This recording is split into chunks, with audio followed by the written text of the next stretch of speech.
Hey there, I'm Timothy and welcome back to Last Memories. Today, I'll be going over some of the most brutal and darkest food deaths ever recorded. From a bug-eating contest where a woman ate insects without even chewing to an influencer who swallowed a fish bone while filming sushi content and met the worst fate possible.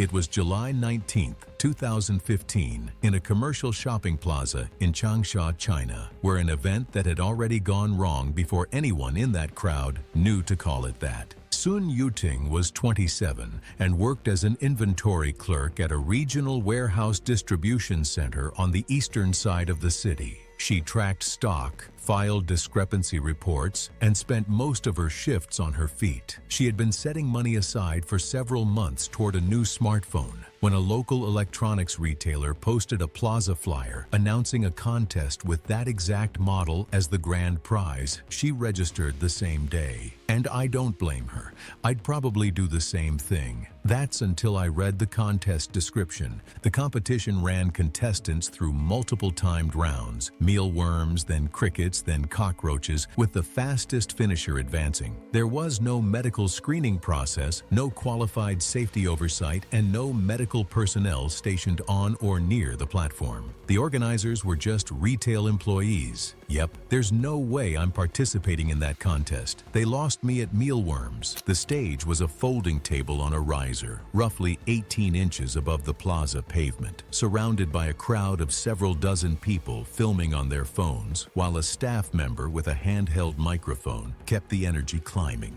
By the third round, Sun was trailing the lead contestant by a visible margin. Witnesses near the front of the crowd described her picking up her pace sharply, lifting handfuls of cockroaches and swallowing without chewing, a strategy the other contestants were not using at that rate. A staff member positioned near the stage leaned toward her twice during this interval and gestured for her to slow down. Sun waved her off without breaking her rhythm. The crowd was loud enough that the gesture was probably all the warning she registered. Sun had been coughing intermittently since roughly the midpoint of that round, short, dry bursts that most witnesses initially took as part of the physical effort of the contest. A woman standing approximately 20 feet back in the crowd told investigators that Sun's posture shifted before anything else, shoulders pulling upward, head angling forward, both hands pressing against her own chest. I don't fault the crowd for not reading it faster.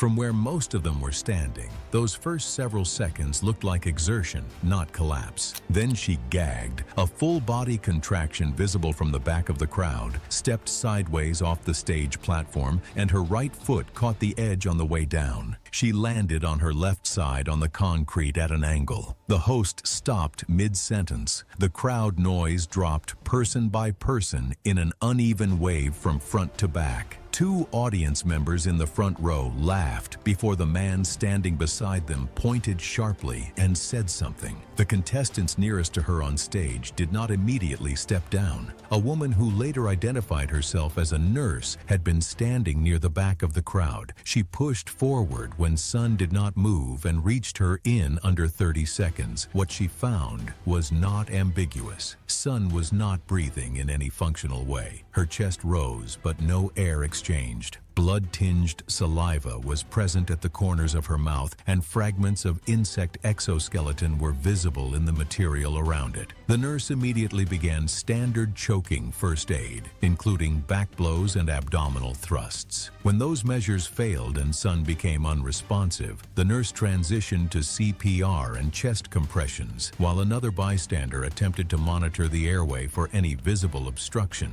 A store employee near the entrance placed the emergency call at that point. The ambulance arrived approximately 11 minutes later. Paramedics initiated and continued airway intervention through transport, including advanced airway management and resuscitation efforts. Sun was pronounced dead at a regional hospital shortly after arrival. The event was canceled without announcement. No public statement was issued by the retailer. Local coverage focused on the absence of safety planning and the lack of any medical presence at a competition that required rapid ingestion of foreign material in volume. I think dying over a smartphone is among the saddest sentences a coroner's report has ever implied without stating it directly.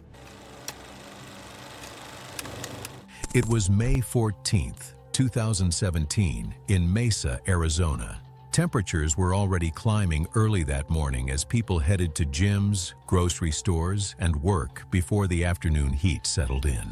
Around the apartment complexes near Country Club Drive, residents had windows open, fans running, and air conditioners already working non-stop. Kyle Mercer was 34 and worked as a personal trainer at a small gym in Mesa, Arizona.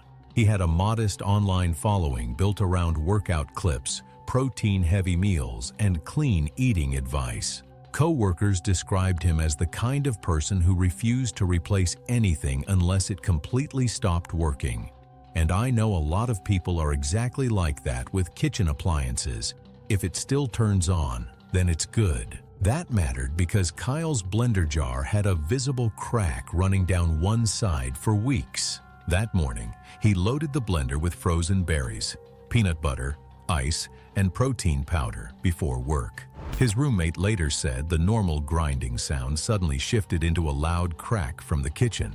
Kyle checked the outside of the blender, saw nothing obvious, poured the shake into a metal bottle, and left for work. Around noon, gym security footage showed Kyle sitting heavily against a wall between sessions while pressing a hand into his stomach. He joked to a coworker that it was probably a kidney stone or something he had eaten. Looking back, that part feels painfully normal because most people ignore stomach pain, hoping it'll eventually pass. But the pain kept getting worse. By late afternoon, he was cutting workouts short and struggling to stand upright for long periods. That evening, his roommate found him bent over the bathroom sink, vomiting dark red blood and clots while barely holding himself upright against the counter. Paramedics rushed him to the hospital, where doctors initially suspected a perforated ulcer or severe internal bleeding, but scans showed something they could not immediately explain. Several small, sharp foreign objects were scattered throughout his stomach and upper intestines. Surgeons opened his abdomen that night and found widespread internal damage. Doctors later said most of the fragments were tiny, but a few larger jagged pieces had sliced deeper into the tissue. Parts of his stomach and intestinal lining had been punctured repeatedly, and blood had already been leaking internally for hours. One sharp shard had cut into a major abdominal blood vessel, causing severe internal bleeding. And for me, this is so terrifying, even imagining how he drank that shake without noticing anything unusual at all. Doctors attempted emergency transfusions and surgery, but Kyle died during the operation. The investigation afterward revealed what caused the injuries. Examiners recovered the blender from Kyle's sink and discovered that part of the inner glass wall was missing. During blending, the cracked jar had fractured further and released small glass fragments along with a few larger splinters into the thick shake without him noticing. Some pieces were nearly invisible inside the protein mixture. The autopsy confirmed that ingested glass fragments had perforated his digestive tract and damaged a major abdominal blood vessel, causing fatal internal bleeding. 2 weeks later, Kyle's gym held a memorial workout in his honor. According to several members, people went home afterward and immediately started checking every cracked blender, mug, and glass container in their kitchens. It was June 11th, 2016, in Charlotte, North Carolina, at a small upscale sushi restaurant known for late-night specials and unusually long waits during weekends. Darnell Foster was a 31-year-old graphic designer who worked remotely for a regional advertising company in Charlotte. Friends described him as organized, funny, and extremely careful about his severe sesame allergy, which he had managed successfully since childhood. Despite the allergy, Darnell loved sushi and had been eating regularly at the same restaurant for nearly 8 months without problems. Staff members recognized him immediately whenever he walked in because he always followed the same routine before ordering. He would call ahead, remind the restaurant about the allergy, confirm ingredients with the server again after arriving, and avoid unfamiliar menu items entirely. Because the restaurant had safely prepared his meals so many times before, Darnell trusted them more than anywhere else he ate. At home, life had recently become even happier. His wife Carolina was 7 months pregnant with their first child, and Darnell had spent most of that summer preparing the nursery inside their apartment.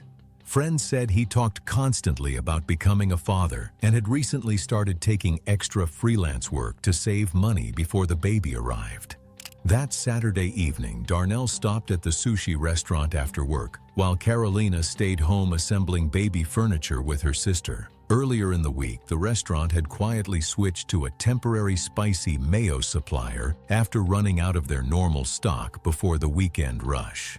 Darnell arrived around 8:30 p.m., called ahead like always, and reminded both the hostess and server about his sesame allergy before ordering his usual spicy tuna roll. After checking briefly with the kitchen, the server assured him everything was safe.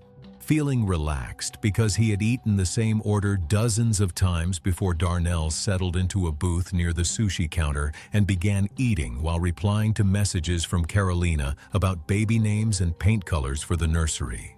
If I'm to say anything here, it's that Darnell was expecting his unborn baby. He must have been so excited. After finishing several pieces, Darnell noticed a slight irritation in his throat. Because sesame reactions had previously caused only mild symptoms when caught early, he initially assumed it might simply be cross-contamination or irritation from spicy food rather than a severe reaction. Instead of immediately using his EpiPen, he drank water and waited several minutes, hoping the discomfort would settle on its own. During that time, the reaction escalated rapidly. Swallowing became painful and pressure spread through his chest. Breathing suddenly grew difficult and his throat began tightening. Darnell realized the reaction was far more serious than usual and reached for the EpiPen inside his jacket pocket. By the time he injected it, his hands were already shaking badly and his throat had begun swelling significantly. His phone repeatedly lit up with incoming calls from Carolina, asking when he planned to come home as restaurant staff noticed him struggling for air beside the table. Paramedics arrived within minutes and rushed him toward a nearby hospital while continuing treatment inside the ambulance. Although the EpiPen briefly slowed the reaction, the allergic response continued spreading aggressively through his body. His airways continued swelling and his blood pressure dropped dangerously. Carolina arrived at the hospital before midnight, still wearing paint-stained clothes from assembling the nursery. Darnell suffered cardiac arrest less than 2 hours after eating the contaminated sushi roll. Doctors attempted aggressive resuscitation, but his heart could not be restarted. Darnell Foster died from anaphylactic shock triggered by sesame exposure through the temporary mayo supplier. He was 31 years old. Carolina was 7 months pregnant and alone. The restaurant closed temporarily and switched back to their original mayo supplier without issuing any public statement about the incident. It was June 3, 2017. Pilsen, on Chicago's Lower West Side, is the kind of neighborhood that feels genuinely lived in. Dense blocks, specialty markets, storefronts that have been there for decades, serving a largely immigrant community that built the place up. In early June, the weather finally turns, windows open, people out on the street, the whole neighborhood running at full volume. Kaylee Thoan was 31. She'd grown up in the Chicago area, daughter of Vietnamese immigrants, and worked as a dental hygienist on the North Side. Social, close with a tight group of people, and genuinely into cooking, the kind of food she'd grown up eating at home specifically. That evening, she was at a casual dinner at a friend's second-floor walk-up, 5 people around a small table with the windows open, nobody checking the time. The kind of dinner where the food is the whole point. The host had picked up freshwater crab that morning from a specialty import market a few blocks away and spent most of the day making a traditional Vietnamese crab soup the way her family always had. Kaylee ate a full portion without hesitation. She'd grown up eating dishes like this her whole life. I mean, we all have that one thing we grew up eating that we'd never in a million years think could hurt us, right? Freshwater crab is the base of bun rio, a slow-cooked soup built around crab paste and tomato that takes most of the day to develop. The crab is processed by hand, the paste worked into the broth over low heat, the kind of dish you make when the occasion means something. What wasn't known that evening was that the batch from the import market had never been inspected and the crab hadn't reached the internal temperatures needed to kill parasitic larvae. It looked right, smelled right, tasted exactly like what Kaylee had eaten her whole life. There was no way to know. Kaylee felt completely fine for the first several days after the dinner. By June 9th, she started getting intermittent sharp pains along her lower back and left leg. She figured she'd pulled something at work, maybe from the repetitive positioning that comes with leaning over patients all day. By June 14th, the pain had gotten significantly worse, and she developed noticeable weakness in her left leg. A general practitioner suspected a herniated disc and recommended rest and anti-inflammatories, which made complete sense given her job. By June 17th, she'd lost most motor function in her left leg and was having severe headaches. She was admitted that evening. Imaging told a completely different story. Hemorrhagic lesions along her spinal cord, early intracranial involvement. Something had entered the spinal canal and was migrating upward toward the brainstem. Gnathostoma larvae in the central nervous system don't settle somewhere and stay put. They keep moving through tissue continuously, leaving bleeding tracks along every path they cut through. That's what hemorrhagic meningitis looks like in this context. By June 18th, Kaylee had lost all motor function below the waist. By June 20th, the bleeding had reached the brainstem. She lost consciousness that afternoon and never came back from it. Kaylee died the next day, 18 days after that dinner. Cause of death was confirmed as hemorrhagic meningoencephalitis, secondary to cerebral gnathostomiasis. Post-mortem identified larval migration tracts throughout the spinal cord and brainstem tissue. The freshwater crab was traced to the import market and back to a Southeast Asian supplier. Larvae were identified in a remaining portion of the same batch. The other 4 people at that dinner either ate smaller portions or had theirs more thoroughly cooked, and none of them developed symptoms. The import market was flagged for sourcing uninspected freshwater crustacean product. The case was ruled accidental. It was June 16, 2017, in Westerville, Ohio. The graduation party had been running for a few hours by the time the dare came up. It was a backyard gathering, the kind that forms naturally after a ceremony. Easy and informal, phones out and the mood relaxed. It was the kind of night that felt like it was going exactly the way it was supposed to. Brandon Fells, 19, had graduated that week from his high school. His friends described him as someone who never backed down from a challenge, the type who would rather take the dare than be the one who said no in front of a group. He had the rest of the summer ahead of him, and a loose plan to start a trade program in the fall.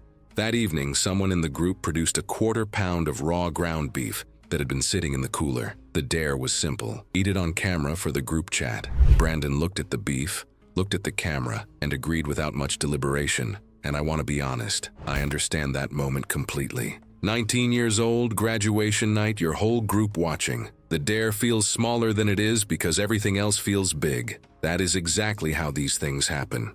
What most people at that party didn't know, and what Brandon didn't consider, was that eating raw ground beef is not the same as taking a bite out of a rare steak. There's a reason it's handled differently, a reason it's not meant to be eaten that way. But in that moment, none of that felt important. Brandon looked at the beef, looked at the camera, and ate the entire portion in one sitting while his friends reacted the way groups react to dares. The video was posted to the group chat at 11:43 that night. Brandon was laughing in the final frame. He felt fine when he went home, and fine when he woke up the following morning. The 2 days that followed were unremarkable. He had no reason to think anything was wrong. This is where it starts to get dark. The symptoms began around day 2 to 3. Abdominal cramping at first, the kind that is easy to write off as something minor. Then diarrhea. Then it got worse. The organism responsible was E. coli 0157:H7, a strain that produces a toxin called Shiga toxin. Most E. coli strains cause illness that resolves on its own within a week. 0157:H7 is different. The Shiga toxin it produces does not stay contained in the gut, the way standard gastrointestinal illness does. It crosses into the bloodstream and begins attacking the walls of small blood vessels throughout the body. The damage it does is systemic. By day 4, the diarrhea had become bloody, the cramping had become severe, and Brandon sought medical care. The gastrointestinal phase was intense, and the illness was clearly beyond something that would resolve at home. What developed next was hemolytic uremic syndrome, a serious complication that occurs in a portion of E. coli 0157:H7 infections and is most common in children and young adults. The strain produces a toxin that can enter the bloodstream and damage small blood vessels, leading to kidney failure. Investigators later pointed to the raw ground beef as the source. Unlike whole cuts of meat, where bacteria are typically confined to the surface, ground beef distributes contamination throughout the entire product during processing. Cooking is what eliminates that risk. Without it, any bacteria present is consumed directly. He was admitted to a local hospital and later transferred to a facility in Columbus with a specialized unit for kidney failure in young patients. Dialysis was started as his condition continued to decline, but the damage to his kidneys and vascular system could not be reversed. Brandon Fells died on June 29, 2017, 13 days after the graduation party. The video he had posted to the group chat at 11:43 that night remained online for the entire duration of his illness. His family requested it be removed after his death. I can't imagine that video sitting in that group chat for 13 days and his friends watching it while he was in the hospital. It was October 14, 2013, in Daegu, South Korea. The atmosphere in a bakery was celebratory, but the real event of the day had nothing to do with the anniversary banners and everything to do with the silent, unfolding emergency at Table 3. Hanul Seok was 38 years old and worked as a maintenance mechanic at a municipal bus depot on the eastern side of the city, a position he had held for 9 years. He had 2 children, a daughter aged 11 and a son aged 7, and his wife worked part-time at a dry goods distributor. A cash prize equivalent to roughly $140 had been enough to make his Saturday feel like a reasonable use of his time. The contest format was simple. Consume the most glazed donuts within a 5-minute window. 11 participants had registered. Hanul took the 3rd seat from the left. He performed well in the first 2 minutes, methodically, not frantically. By the 3rd minute, he had pulled ahead by 2 pieces. That margin is where things started deteriorating because it was enough to make him press rather than pace. I think this is the part that's hardest to dismiss. The lead was real, the time was short, and the logic in his head probably said push. Most people in that position would have made the same calculation. By the 4th minute, witnesses at adjacent tables described his chewing as visibly reduced. He was breaking pieces apart with his fingers and loading them without clearing the previous mouthful. The event host, standing beside the table, later told investigators he had noticed Hanul's pace accelerating but had not considered intervening. The staff behind the counter were watching the scoreboard, not the contestants. A designated staff member trained in basic first aid was present but not positioned directly beside the contestants during active consumption. The moment arrived without the signals people expect. He did not cough first. He did not gag visibly. He simply stopped, his hands still resting on the table, his posture upright, and then one hand came up to his throat, not both hands, just one, pressing flat against his neck below the jaw. He sat that way for what 2 witnesses independently described as a pause lasting only a few seconds before pushing back from the table. He was standing but not moving in any purposeful direction. His face was already darkening, not gradually, but in the way color changes when circulation is cut rather than reduced. Over the next minute, discoloration around his lips and face became progressively more pronounced rather than instantaneous. A woman seated 1 table to his right stood up first. A staff member from behind the counter was already moving toward him. I will say this plainly. Watching someone's face change color in that particular way is not something you misread in the moment. The people in that room understood something was wrong before a single word was said.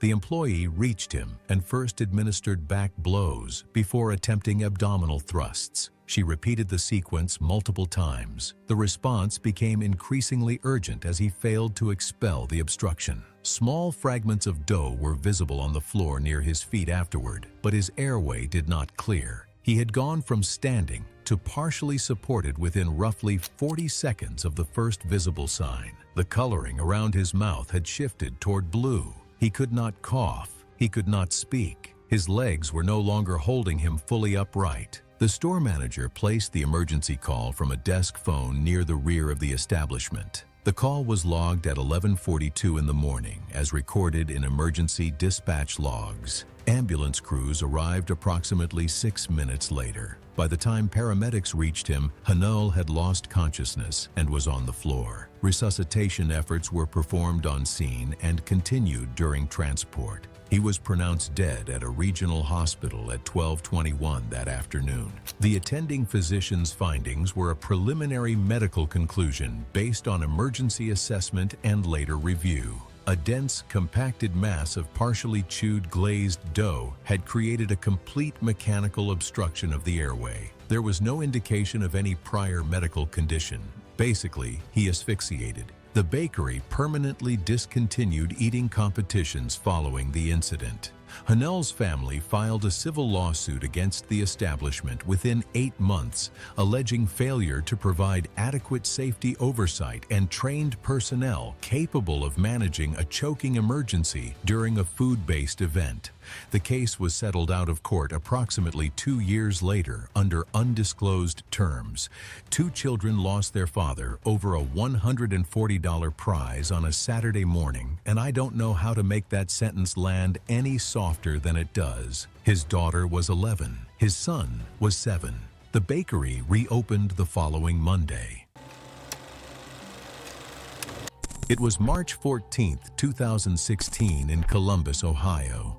Rain drifted across the city overnight while apartment windows stayed lit around the University District. Inside cramped student housing near campus, dirty dishes, leftover takeout, and half-finished meals sat untouched after another night of gaming, late shifts, and people going to bed way too late.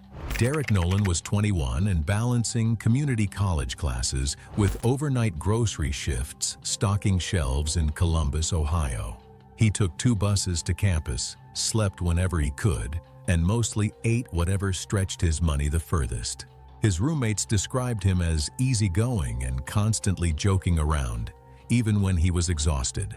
The night before, Derek stayed up gaming until nearly 3 a.m. while cooking a large pot of pasta with cream sauce meant to last several days. When everyone finally went to bed, the pot stayed sitting on the stove overnight. Nobody thought much about it because leaving leftovers out for just one night is something people do constantly without expecting real consequences. Honestly, a lot of people watching this have probably done the same thing. The next morning, Derek microwaved a large bowl before leaving for work. Co-workers later said he looked completely normal when he clocked in. About 2 hours later, he suddenly sprinted to the bathroom and started vomiting. He even texted his roommate joking that the pasta fought back. And honestly, that reaction sounds familiar. Most of us assume food poisoning will pass after some water and rest. And actually, Derek thought the same thing at first. However, this time, his body kept getting worse instead of recovering. By afternoon, the vomiting would not stop. He drove himself home, assuming it was a brutal stomach bug. But by evening, the pain had deepened enough that he struggled to stand upright. The whites of his eyes had also started turning yellow, something his roommates immediately noticed when he walked through the apartment. Around 9:47 p.m., one roommate heard a loud crash from the hallway and found Derek collapsed on the floor trying to crawl toward the bathroom. He was drenched in sweat, barely responsive, and dark fluid mixed with blood had pooled beneath him. Paramedics arrived, and they immediately suspected severe dehydration because Derek could barely answer basic questions. But the blood work results at the hospital said otherwise. It was a catastrophic case of liver damage. His liver enzyme levels were so high that doctors realized large sections of tissue were already failing. Overnight, nurses noticed blood leaking around IV sites because Derek's liver could no longer produce the proteins needed for clotting. His condition deteriorated rapidly as multiple organs began shutting down, and he died before sunrise. Investigators found Bacillus cereus in the pasta, a bacterium that grows easily in starchy food left sitting out too long. But the scary part was the toxins it produced overnight while the pasta sat on the stove. Reheating it the next morning did not destroy them, so by the time Derek microwaved the leftovers, the food was already dangerous. And for me, among the 7 cases, this is the most disturbing because most do the same thing Derek did, reheating our leftovers. The autopsy confirmed acute liver failure caused by Bacillus cereus toxin exposure. Large sections of Derek's liver had essentially died from the inside out. When investigators returned to the apartment the next day, the pasta pot was still sitting on the stove. Both roommates had eaten smaller portions earlier and only experienced mild nausea. Derek had eaten the largest serving after the longest exposure window. That difference ended up deciding who survived and who didn't. It was March 22, 2015, on a rural back road in Kentucky. Freezing rain covered the surrounding fields while warm kitchen lights glowed from a small farmhouse outside Bowling Green. Harold Bennett was 61 years old and had spent over 3 decades teaching advanced chemistry at a public high school outside Bowling Green. Friends described him as intelligent, patient, and unusually obsessive when learning new skills. Retirement only made it worse. He became deeply fascinated with authentic Japanese cuisine, and what started as a hobby turned into years of practicing knife work, studying seafood handling, and mastering increasingly difficult preparation techniques at home. Several of Harold's homemade projects had gone surprisingly well over the years. He successfully cured salmon for sashimi, prepared expensive raw seafood without incident, and once spent days carefully breaking down an entire bluefin tuna from a specialty distributor. After years without anyone getting sick, Harold's confidence only grew stronger. In late 2014, he became fixated on fugu sashimi, the notoriously dangerous pufferfish dish prepared exclusively by specially licensed chefs in Japan. He studied diagrams, watched tutorials, read culinary textbooks, and printed anatomical images of pufferfish organs across his office walls. His wife strongly opposed the idea. Harold ignored her and eventually obtained illegally imported frozen uncleaned fugu through a black market seafood contact he had encountered in an online culinary forum. Now this is where the danger starts, sometimes when failure is minimal. Overconfidence can make you feel invincible. Harold invited his 64-year-old brother-in-law, Dennis Fuller, over for dinner. Dennis had eaten Harold's homemade sushi for years without problems and trusted him completely. Harold reassured him he had spent nearly a year studying the process. He approached the preparation with extreme seriousness, wearing gloves and working carefully across the kitchen counter beneath a tall white chef's hat he had ordered online specifically for the occasion. After nearly 2 hours, he sliced the fish into thin sashimi portions and served them alongside sake and handwritten tasting notes.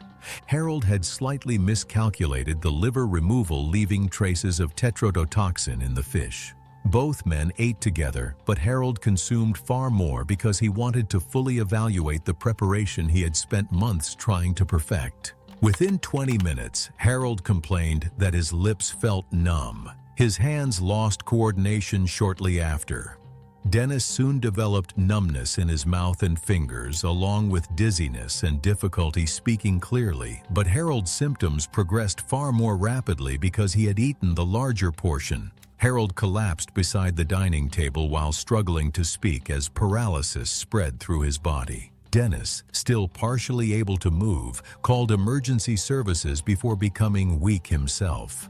Paramedics arrived to find Harold fully unresponsive on the kitchen floor, with Dennis drifting in and out of consciousness nearby. Dennis survived after intensive treatment at a local hospital. Harold died several hours later from respiratory failure caused by tetrodotoxin poisoning. The medical examiner recorded his cause of death as respiratory failure resulting from tetrodotoxin neurotoxicity following the consumption of improperly prepared pufferfish. The chef's hat was still sitting beside the unfinished sashimi when investigators documented the scene. It was August 19, 2017. The Gulf Coast of Louisiana in mid-August is brutal in a way that's hard to overstate. Temperatures pushing past 93 degrees Fahrenheit by early afternoon. Humidity so thick it feels physical. The kind of heat where standing outside for an hour leaves you completely drained. Small coastal towns along that stretch have been running seafood festivals every summer for decades, and they draw a steady crowd, locals mostly, people who've been going to these things their whole lives. Corey Thassel was 61. He'd spent most of his working life as a freight logistics coordinator out of Baton Rouge. Desk job, steady routine, nothing that would make you look twice. By his own measure, he was in reasonable shape for his age. He drank socially, had done so consistently for years, but had never been told anything was wrong and hadn't felt the need to see a doctor in a while. That weekend, he drove out to the festival with 2 co-workers.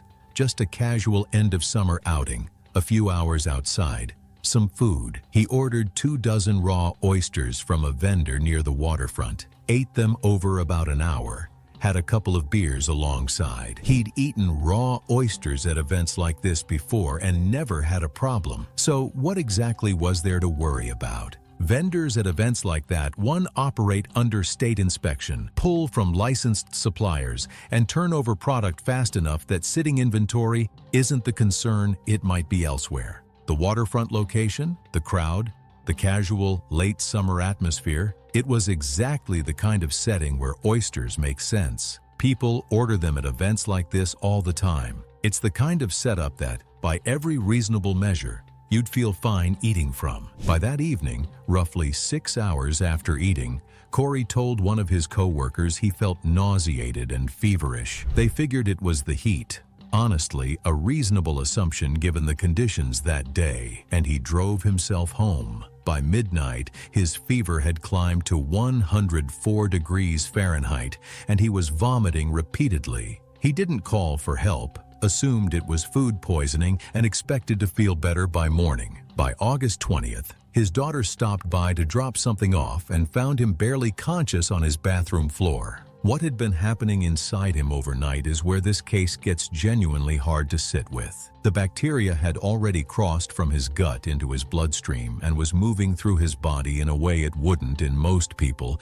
The reason for that only came out later. By the time he was being assessed, the first signs of necrotizing fasciitis were already visible along his left thigh and lower abdomen. I think people hear that term and don't fully picture what it means. The skin on the surface can look relatively normal while the tissue underneath is already dead, and the destruction spreads along the connective layers between muscle and skin faster than it can be surgically removed. Over the next 18 hours, the affected area expanded from his left thigh across his abdomen and toward his chest wall, despite repeated surgical intervention. His kidneys went first, then his liver, then his cardiovascular system stopped holding up altogether. Corey died on August 21st, approximately 44 hours after eating those oysters.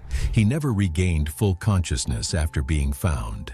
Post-mortem confirmed Vibrio vulnificus septicemia as the primary cause of death. Tissue cultures from the necrotic areas confirmed the same organism throughout. Liver examination revealed significant fibrosis consistent with years of undiagnosed alcohol-related liver disease. a condition he had no knowledge of and no symptoms pointing toward. Water temperature logs from the harvest area confirmed Gulf temperatures of 86 degrees Fahrenheit at the time of collection, well within the range that supports bacterial proliferation in shellfish. No other festival attendees reported similar illness. Without that underlying liver condition, the infection almost certainly wouldn't have progressed beyond severe gastroenteritis. The investigation found no grounds for anything other than an accidental ruling.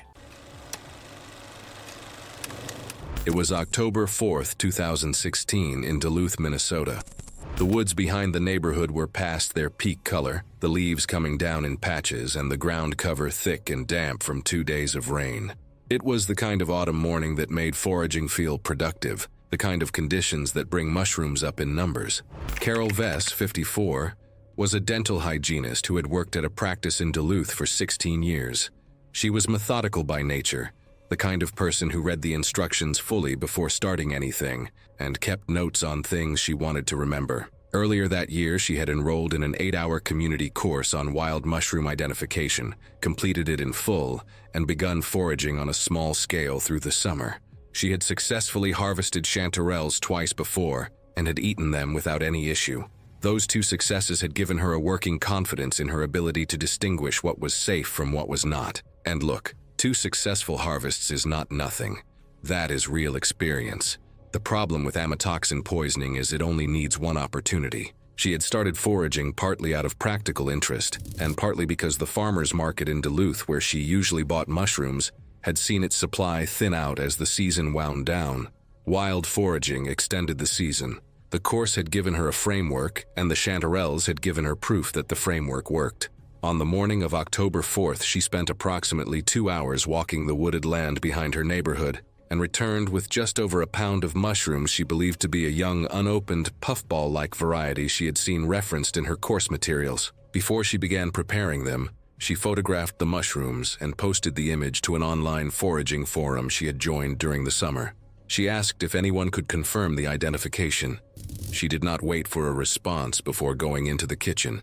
And this is the detail I kept going back to during research. She asked the right question. She just did not wait for the answer. When she cleaned them, she trimmed the stems, but did not excavate the base of the mushrooms, where a vulva, a sac-like structure characteristic of Amanita species, is often found. She also did not slice the mushrooms in half to confirm a uniform white interior, a standard step used to distinguish true puffballs from immature Amanita species. Both checks would have indicated she had the wrong mushroom. Neither was done. The mushrooms she had harvested were Amanita phalloides, commonly known as the death cap. They are responsible for the majority of fatal mushroom poisonings worldwide. At certain stages of growth, they bear a close visual resemblance to young puffball varieties, and the difference is not always obvious even to people with training. There is no reliable taste or smell that distinguishes Amanita phalloides from edible species. The toxin they contain, alpha-amanitin, works by disrupting the process cells used to produce proteins, targeting an enzyme called RNA polymerase II that is essential for normal cellular function. The damage it causes is not immediate, and it does not produce symptoms that would alert someone to what they have consumed. The body absorbs it quietly, and the destruction builds slowly over time, primarily targeting the liver and kidneys. And this is the part of amatoxin poisoning that I find most disturbing. There is no immediate reaction, nothing to tell you that something irreversible has already begun. Carol prepared a cream-based pasta dish using the mushrooms that evening and ate alone. The meal was unremarkable. Nothing about it tasted wrong or caused her any discomfort. That evening, she went about her normal routine and slept without any issue. Roughly 12 to 18 hours after the meal, she noticed mild abdominal discomfort and some nausea that came and went through the afternoon. The symptoms were not severe and were easy to attribute to something minor. By the second day, the nausea had worsened and she was experiencing intermittent cramping and vomiting. The symptoms then briefly improved before worsening again, which is a known feature of amatoxin poisoning. The brief improvement gives the impression that whatever caused the illness is passing. It is not passing. The toxin continues its work during that window regardless of how the patient feels. The thing that gets me about that false improvement is how cruel it is. For a few hours, she would have felt like she was getting better. she was not. She sought medical care and presented to the emergency department reporting symptoms consistent with a gastrointestinal illness. There was nothing in her initial presentation that immediately indicated toxin exposure. Blood tests revealed markedly elevated AST and ALT levels and impaired coagulation, findings that indicated serious injury to the liver. Doctors began investigating the cause and the connection to mushroom consumption was established. The findings were consistent with amatoxin poisoning. Treatment included supportive care and administration of therapies used in suspected amatoxin poisoning, though these are not always effective once significant liver injury has occurred. She was admitted to intensive care and evaluated for liver transplantation as her liver function continued to decline. A donor organ was not secured in time. Carol Vess died on October 12, 2016, 8 days after the meal. She was 54 years old. Cause of death was recorded as acute liver failure, resulting from amatoxin poisoning, following ingestion of Amanita phalloides. After her death, a review of her phone showed that responses had been posted to the foraging forum sometime after the meal had already been prepared and eaten. Several members had flagged the mushrooms in the photograph as a possible misidentification and urged her to confirm before consuming them. The warnings had arrived too late. She had not checked the forum again before sitting down to eat. This is the part of Carol Vess's story I can't get past. The warnings were already there on her phone. She just never read them. It was February 21st, 2016, inside a medium-security correctional facility in Leeds, England. Guards on duty were completely unaware of what one man had already decided before the morning count was even finished. Harvey Lister was 41 years old and had been serving time for fraud-related offenses connected to a scheme that, by his own admission during sentencing, had taken years to build and less than a week to collapse. To understand what happens next, I have to take you back to before his conviction. He had worked as a financial consultant at a mid-size advisory firm, managing accounts with enough precision that his colleagues described him as meticulous, the kind of person who documented everything and left no loose ends. That's what his life was like. Prison had not changed that discipline. His medical intake forms were thorough. His allergy to peaches, documented, flagged, and noted in his records as severe and potentially fatal, had been formally logged by facility medical staff at the time of his admission. Fellow inmates who later spoke to investigators described him as someone who had been pulling inward for weeks, quieter than usual, eating less, not engaging in the small, grinding conversations that fill the long hours of shared confinement. And I'd probably be in the same position as him, always thinking about regret, imagining the life I've had and appreciating it from afar. During the lunch period, Harvey arranged a food trade with another inmate seated nearby. The exchange was brief and unremarkable from the outside, the kind of casual, informal swap that happens across cafeteria tables in facilities like that one every day, even though such exchanges are formally prohibited. The inmate he traded with had a peach on his tray. Harvey took it without apparent urgency. The symptoms did not wait. Within minutes, facial swelling was visible across the table. A man seated roughly 6 feet away said he first noticed that Harvey's lip looked wrong, thicker, asymmetrical, and then that his breathing had changed to something audible and labored. Harvey said nothing.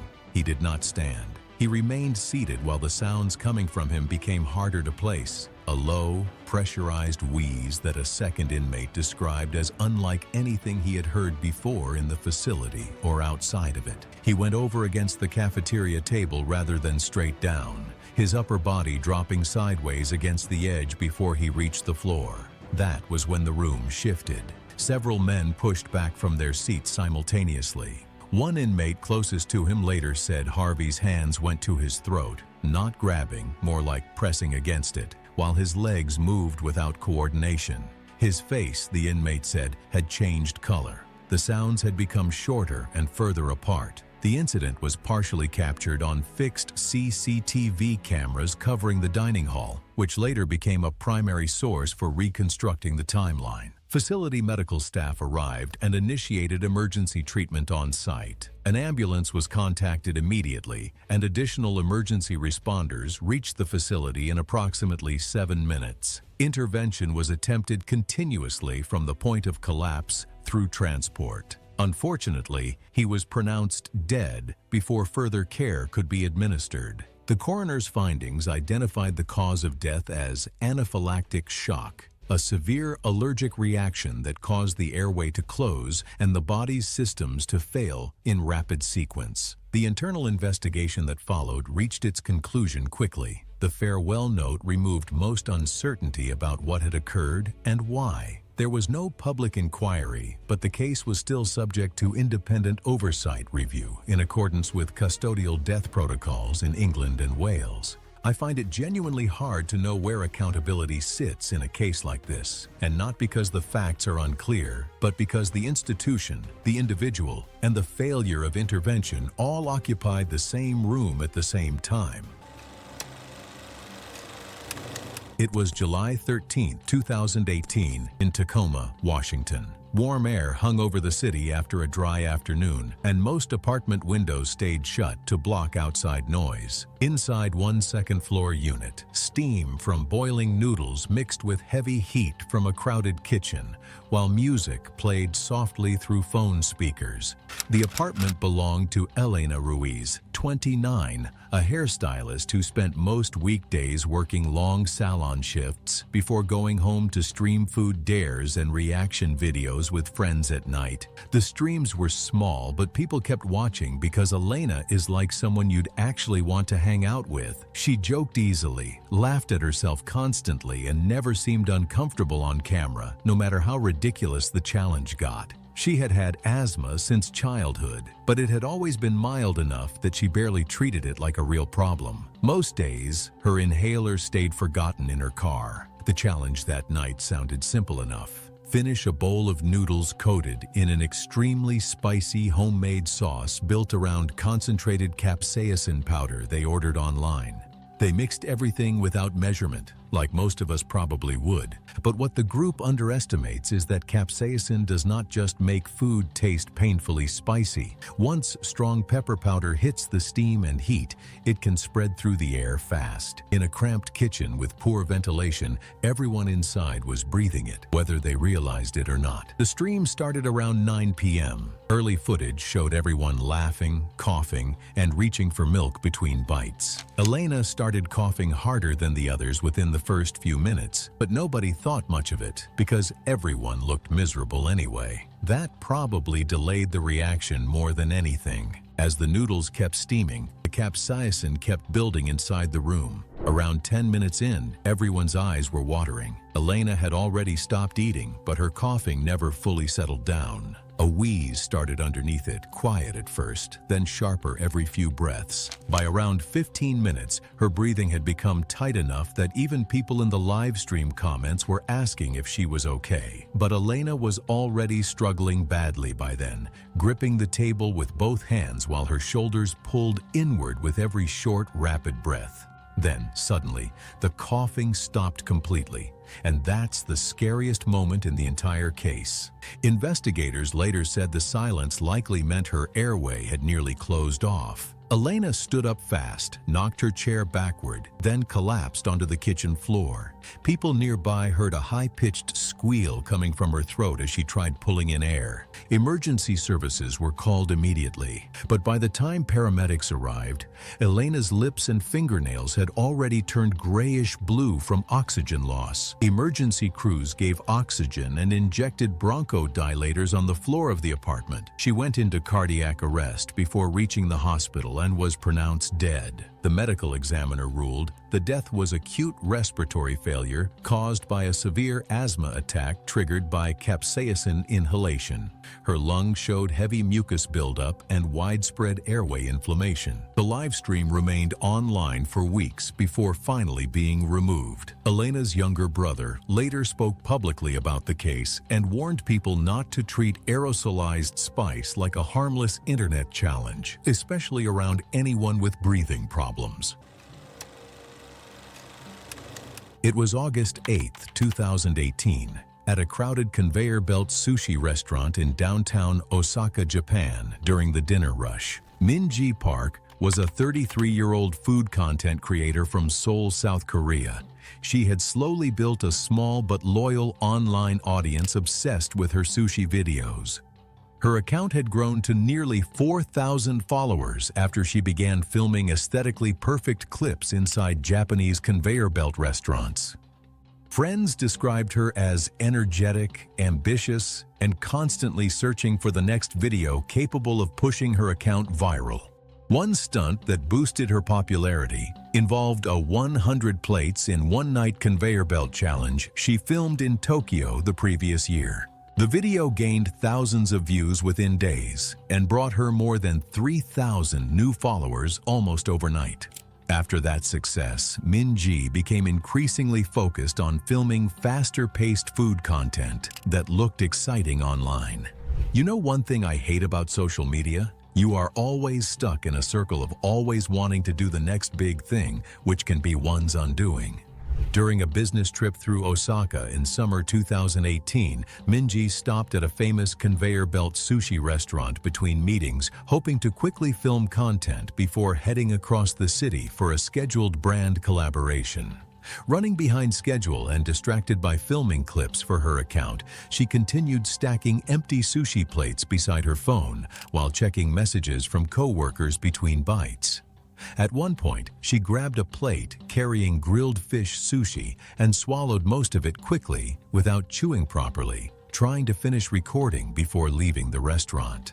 Almost immediately, she felt a sharp irritation deep in her throat. At first, it seemed minor, more uncomfortable than painful, and she assumed a small fish bone had scratched the inside of her throat. Embarrassed to interrupt the busy restaurant or attract attention while filming, Min-ji continued eating and repeatedly drank water, hoping the sensation would disappear on its own. Instead, each swallow appeared to force the thin bone deeper. Over the next hour, the discomfort became dramatically worse. Speaking started to hurt, and swallowing became increasingly difficult as pressure spread down into her chest. Coworkers meeting her later that evening reported she struggled to finish sentences without wincing in pain. Even then, Min-ji insisted it was probably just irritation from eating too quickly. Only after the pain became severe enough to affect her breathing did her coworkers convince her to go to a nearby hospital. Scans revealed the fishbone had punctured her esophagus, allowing bacteria to spread into tissue surrounding the chest cavity. The bone was extremely thin and sharp. The puncture was small but deep. Emergency surgery was performed that night in an attempt to repair the tear and control the rapidly developing infection. Surgeons found the perforation in the lower esophageal wall and removed the bone fragment. They cleaned the surrounding tissue and drained infected material from the chest cavity. Despite intensive treatment, the infection continued spreading aggressively through her chest over the following 2 days. Min-ji developed severe mediastinitis as bacteria multiplied in the space between her lungs and heart. Her body went into septic shock. Even with antibiotics and additional surgery, the infection could not be controlled. She died from complications related to mediastinal infection caused by the esophageal perforation. Doctors later stated the bone responsible was so small she likely never realized how serious the injury had become until it was already life-threatening. The delay in seeking medical care allowed the infection to advance unchecked for hours. Investigation concluded that the incident resulted from rapid eating without proper chewing during food content creation activities. It was March 7, 2017. Portland, Oregon in early March is the kind of gray that just doesn't quit. Overcast for weeks straight. Damp cold that gets into the walls of older houses and stays there. The East Side neighborhoods are packed with craftsman bungalows full of working professionals who take their morning routines seriously. Dave Rick was 43, project manager at a mid-sized architecture firm, the kind of guy who ran his life on a tight schedule. He worked out 3 times a week, watched what he ate, and made a smoothie every single morning. Same ingredients, same order, same wide-mouth glass jar blender he'd had for years. At some point in the weeks before March 7th, a hairline crack had developed along the base of that jar. Not something you'd catch unless you were holding it up to direct light and specifically looking for it. That morning, the vibration of the blade under load finished what the crack had started. A small section of the base fractured inward during blending. The contents absorbed it. Thick smoothie, frozen fruit, no visual separation, and he drank it fast before heading out, rinsed the jar, and left for work. The missing section at the base wasn't something he would have noticed on a quick rinse. The thing about someone like Dave is that he wasn't the type to slow down over something minor. He tracked his nutrition, stuck to his workout schedule, and ran his days on a tight enough routine that small disruptions just got absorbed and moved past. A vague sense that something was slightly off on a cold morning. That's not the kind of thing a person like that stops to examine. Nothing about leaving for work that day felt like it needed a second look. By the time he was halfway through his commute, he'd noticed a faint scratching sensation in his throat that he put down to the cold air. He kept clearing his throat on and off through the morning, the kind of thing you do without really thinking about it. By that evening, the discomfort had shifted into a dull, persistent ache behind his sternum that got worse when he swallowed. He took ibuprofen, went to bed early, figured he was coming down with something. By March 9th, the pain had gotten bad enough that he called in sick. He was barely eating, drinking carefully. He had no idea what had actually happened 2 days before. What was going on inside him was a slow esophageal perforation. The fragment had lodged in the lower esophageal wall and was working through the tissue with every swallow. The lower esophagus sits just above the diaphragm, and once the wall gives way there, bacteria don't have far to travel. The mediastinum, the chest cavity between the lungs, becomes contaminated almost immediately, and from there the infection can track downward through the diaphragm into the peritoneal cavity surrounding the abdominal organs. It doesn't take long. By March 10th, Dave had a fever of 103 degrees Fahrenheit. His abdomen had become rigid and tender, and the pain had gotten bad enough that he could barely sit upright. A friend who stopped by that evening found him on the couch and called for help. Imaging confirmed esophageal perforation and extensive contamination throughout the mediastinal and peritoneal space. A glass fragment approximately 9 millimeters in length was identified at the perforation site in the lower esophageal wall. The peritonitis was already advanced, widespread bacterial contamination with sepsis taking hold. Surgical intervention was attempted, but his condition kept declining through the following day. Septic shock developed on March 11th. Dave died on March 12th, 5 days after that morning smoothie. The fragment recovered was consistent with the blender jar material. The jar had a propagated fracture along the base with a section missing that matched the recovered fragment exactly. Cause of death was confirmed as septic shock, secondary to esophageal perforation and peritonitis. Every symptom in those first 2 days had pointed to something completely ordinary, nothing that would make a person stop and reconsider their morning routine. The manner of death was recorded as accidental. It was August 14th, 2014, outside Breaux Bridge, Louisiana. The heat had settled in the way it does in late summer in the bayou country, heavy and still, the air sitting close over the water and the grass along the canal banks gone brown at the edges from weeks without rain. Clyde Arsenault, 58, had been working as a crawfish trapper in the area for most of his adult life. His days had a fixed shape to them. Up before dawn, out along the canal routes, checking traps, pulling lines, moving slowly through the waterways he had worked so many times he knew them by the sound the water made against the banks. He had grown up eating what the water gave him: crawfish, catfish, frogs, snapping turtle when he caught one worth keeping.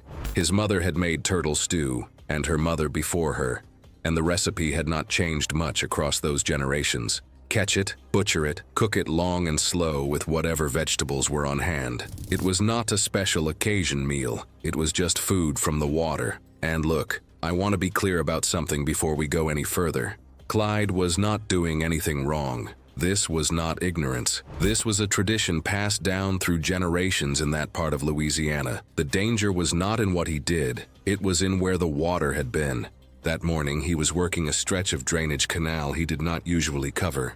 One of his regular routes had been running light, and he had extended his circuit to make up the difference. The canal ran along the back boundary of a piece of land that had once housed a chemical storage operation. The facility had been decommissioned years earlier. The land sat unused, overgrown along the fence line. The water in the canal slow and standing in places where the flow had been interrupted by silt and debris. There were no warning signs posted at the waterline, no barriers, nothing that marked it as different from any of the other drainage canals he had worked across his career.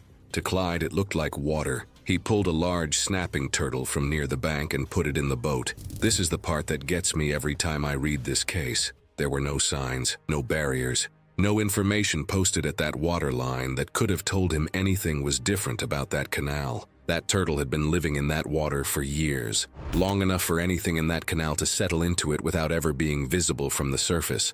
Nothing about it looked unusual. Nothing about it would have made him hesitate. And whatever was in that water did not leave when it was cooked. And this is where it starts to get deeply unsettling, because cooking does not fix this. Clyde butchered the turtle later that afternoon and made a stew that evening. It tasted the way turtle stew always tasted. He ate a large portion that night and finished the rest the following day. The exposure was cumulative across both servings, the concentrated organochlorine load from the animal's fatty tissue entering his system in 2 significant doses within 24 hours. Within 2 to 3 days, the symptoms began. A tremor in his hands that had not been there before, confusion that came and went, difficulty keeping his balance when he stood. His wife noticed the confusion first and attributed it to the heat. By the 3rd day, he was unsteady on his feet and having trouble forming sentences clearly. She called for help when he collapsed in the kitchen. Paramedics arrived and transported him to a regional hospital in Opelousas. What genuinely unsettles me about that sequence is how ordinary each symptom seemed on its own. A tremor, some confusion, the heat. Each one had an explanation that had nothing to do with what was actually happening. Initial evaluation did not identify a clear source of toxicity. The symptoms were consistent with neurological involvement, but the cause was not immediately apparent. Broad-spectrum toxicology testing was initiated, but the initial screens were not conclusive. Organochlorine compounds require specialized testing that is not part of standard panels, and the results take time to return. These compounds are lipophilic, binding to fat rather than water, which allows them to concentrate in tissue and resist elimination. They are persistent, slow to break down, and in sufficient concentrations affect the nervous system while placing significant stress on the liver. Cooking does not remove them. His condition continued to deteriorate while the testing was pending. Clyde Arsenault died on the 9th day following the meal. He was 58 years old. Toxicology results returned after his death, indicating exposure consistent with high-level organochlorine pesticide accumulation at levels the reviewing toxicologist described as unusually elevated for a single exposure and consistent with consumption of heavily contaminated tissue from a bioaccumulating animal. Snapping turtles are long-lived bioaccumulators, storing contaminants in their fatty tissue over time. The canal Clyde picked the turtle had tested positive for organochlorine pesticides years earlier, though this was never posted. A warning sign was installed at the waterline the following spring. The part of this case that stayed with me is that warning sign. It went up the following spring, after he was already gone. The information that could have saved him existed for years before that morning. It just never reached the one person who needed it.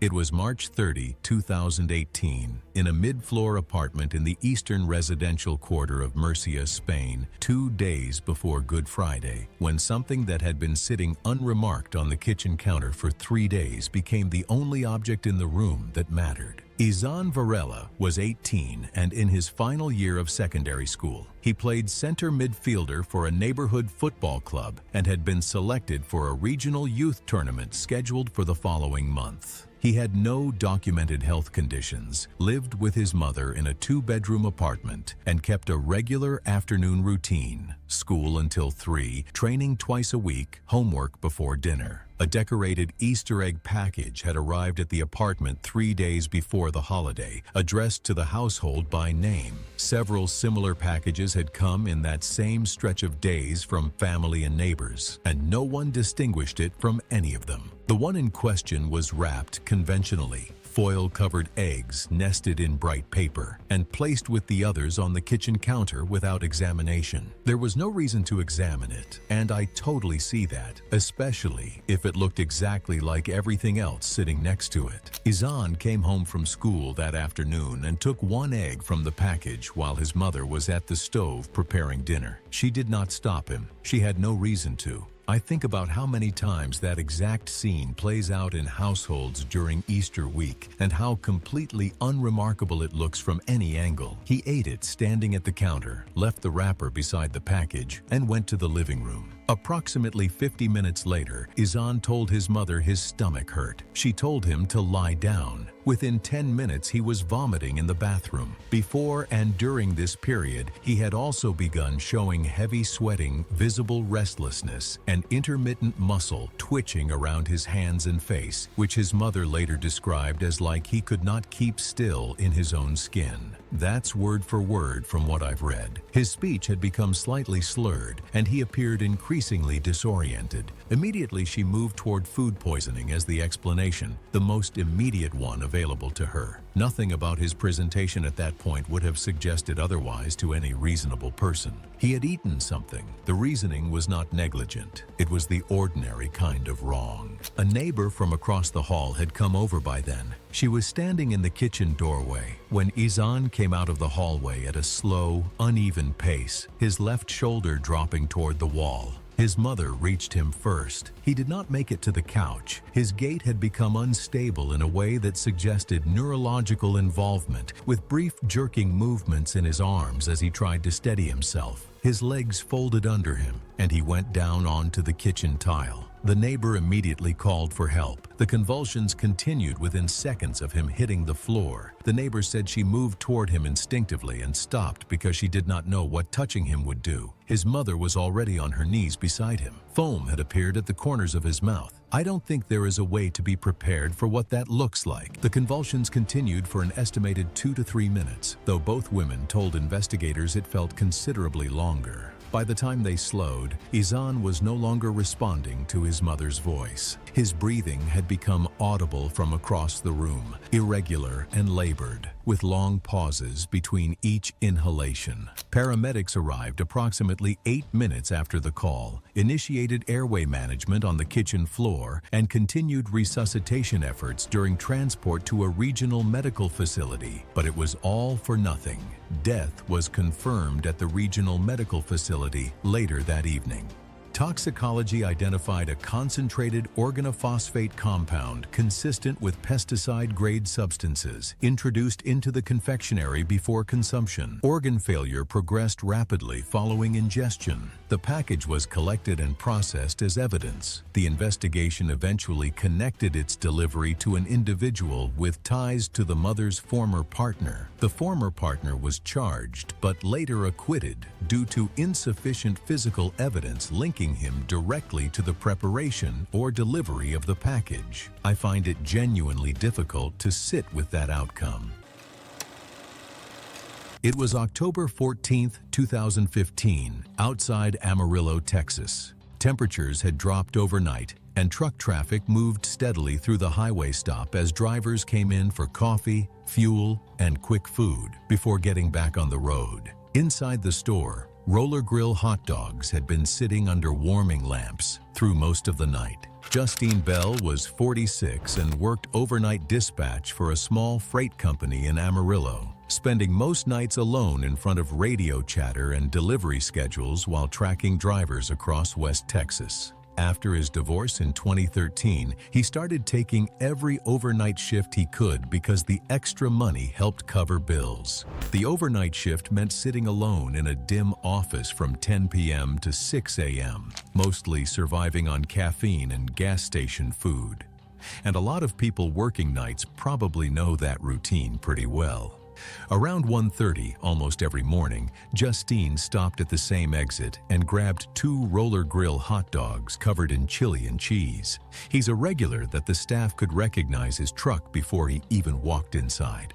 What nobody knew was that the grill's heating element had been malfunctioning for nearly a week. The screen still displayed safe temperatures, but maintenance logs later showed the rollers repeatedly dropped below 140 degrees overnight. That temperature range is ideal for Listeria monocytogenes to grow, especially in food sitting there for hours. 2 days later, Justine called in sick for the first time in 8 months. Co-workers assumed he had finally burned himself out because he was sleeping less than 5 hours a day most weeks. But by the following night, he was calling dispatch confused and asking co-workers to repeat route information he had known for years. And I believe that's probably when the people around him realized something was seriously wrong. Because according to other drivers, Justine was usually the kind of person who never forgot anything. That same night, surveillance footage showed him stumbling out of the gas station bathroom and grabbing the doorframe to steady himself. Minutes earlier, he had vomited in the parking lot. The cashier later admitted she assumed he was drunk. At 2:40 a.m. on October 18th, Justine drove himself to the hospital complaining of a crushing headache, neck stiffness, and shaking he could not control. Doctors initially suspected a stroke or severe migraine. Within hours, his speech became slurred, his neck locked rigid, and he became combative during an MRI attempt. Staff had to restrain him. He was moved into intensive care later that morning. Over the next 18 hours, he suffered 6 seizures. Nurses described his body arching backward violently, while blood vessels burst across his eyes from the pressure building inside his skull. A neurosurgeon eventually drilled a drainage port into his skull to relieve the swelling. Fluid drawn from around his spinal cord appeared cloudy instead of clear, a major sign of bacterial infection. Lab results confirmed Listeria within 36 hours. Investigators later swabbed the Valero grill and found bacteria packed into grease and dried food residue beneath the rollers. Justine briefly stabilized on the morning of October 20th before suddenly crashing hours later. The swelling in his brain forced tissue downward through the base of the skull, shutting down the parts controlling breathing and heart rate. He was pronounced dead later that day. The autopsy confirmed fatal bacterial meningitis caused by Listeria, with chronic sleep deprivation likely weakening his immune system beforehand. Health inspectors later removed the roller grill from the Valero after bacterial contamination was found beneath the heating elements. Justine's final debit card purchase was $2.14 for the same hot dog order he had bought almost every night for 2 years. It was October 18th, 2019, at a newly popular omakase restaurant in New Orleans after work. The restaurant was upscale and quiet, with a chef preparing a tasting menu for small groups of diners. Monica Fries was 27 years old and taught elementary school in Chalmette, Louisiana. She was born and raised in Metairie, just outside New Orleans. Her father owned a small auto repair shop, and her mother worked night shifts at a nursing home during Monica's childhood. She grew up social, funny, and sensitive about her appearance. By the time she graduated high school in May 2011, she already knew she wanted to become an elementary school teacher because she loved working with children. In January 2013, at 20 years old, Monica began studying education at the university while working weekends at a frozen yogurt shop. That same year, she met Caleb Landry during Mardi Gras through mutual friends. Caleb was confident and outgoing, and they started dating seriously within months. By 2015, Monica had begun teaching full-time at a public elementary school. The long hours and constant fast food slowly caused her to gain weight. Caleb claimed it did not bother him, but over time his comments became harder to ignore. He encouraged diets she never asked for and once admitted during an argument that he was less attracted to her than when they first met. In February 2017, Caleb ended the relationship after nearly 4 years together. Monica convinced herself her weight was the reason for the breakup. She became obsessed with losing weight quickly and began following extreme online diets, skipping meals, over-exercising, and relying heavily on appetite suppressants. At first, the weight dropped rapidly, but her health worsened. She constantly felt exhausted, dizzy, and nauseated. In December 2017, she collapsed while supervising recess at school and was rushed to the hospital. I have been in a situation like this, and trust me, losing weight can be overwhelming, but Monica wasn't ready to give up. Doctors discovered she had an autoimmune kidney disease that had likely existed silently for years before dehydration and crash dieting accelerated the damage. By mid-2018, she required dialysis treatments several times each week. In April 2019, Monica finally received a kidney transplant after months on a waiting list. Recovery was successful, but she was placed on lifelong immunosuppressant medication to prevent organ rejection. Doctors repeatedly warned her to avoid risky foods, especially raw eggs and undercooked ingredients. By October 2019, Monica had grown tired of living cautiously. She wanted to feel normal again. On this Friday evening, 2 co-workers invited her to the Omakase restaurant after work. During the tasting menu, the chef served a signature gunkan roll topped with a raw quail egg sourced from a small local farm. Monica hesitated briefly before eating it. Within 48 hours, Monica developed fever, vomiting, severe stomach pain, and exhaustion. By the 4th day, she could barely stand without help. Blood tests at the hospital confirmed a severe salmonella infection that had already entered her bloodstream. Because she was taking immunosuppressant medication to protect her transplanted kidney, her body could not fight the bacteria effectively. The infection spread rapidly through her body, triggering septic shock. Doctors placed her in intensive care and began aggressive antibiotic treatment, but her organs gradually began shutting down over the following week.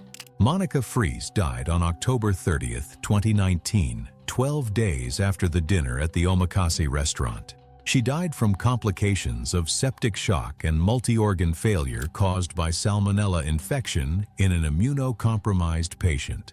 The restaurant continued operating without changes or public notification of the incident. It was October 11, 2015. Caldwell, Ohio is deep Appalachian country. Rolling hills, narrow roads, houses far enough apart that nobody really notices what's going on at the neighbor's place.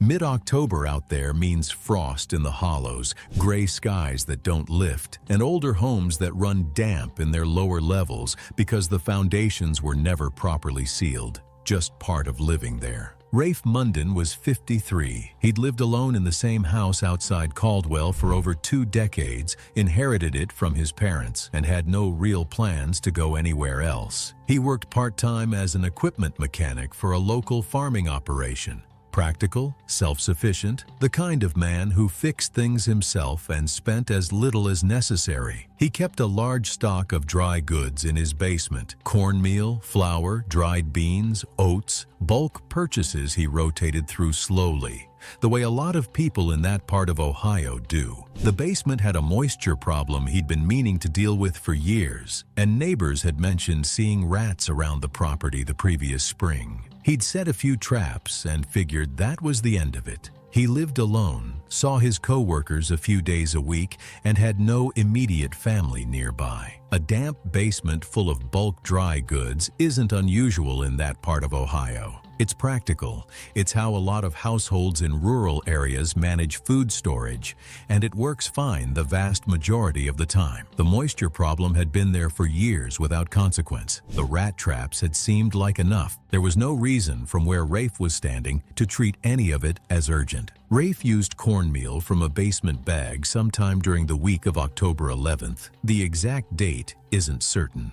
When investigators examined that bag later, they found gnaw marks along the lower seam and dried rat droppings inside the folds of the outer packaging. Nothing about the cornmeal itself would have looked or smelled any different, which makes me wonder how many people are storing food the exact same way right now without thinking twice about it. By October 16th, his coworker noticed he looked off, pale, headaches, muscle aches. Rafe chalked it up to a cold and left it at that. By October 18th, he hadn't shown up for 2 days and wasn't answering. His coworker drove out and found him inside, conscious but in genuinely bad shape, jaundiced, confused, and with bruising spreading across his abdomen and sides that he couldn't explain. And that bruising is worth paying attention to.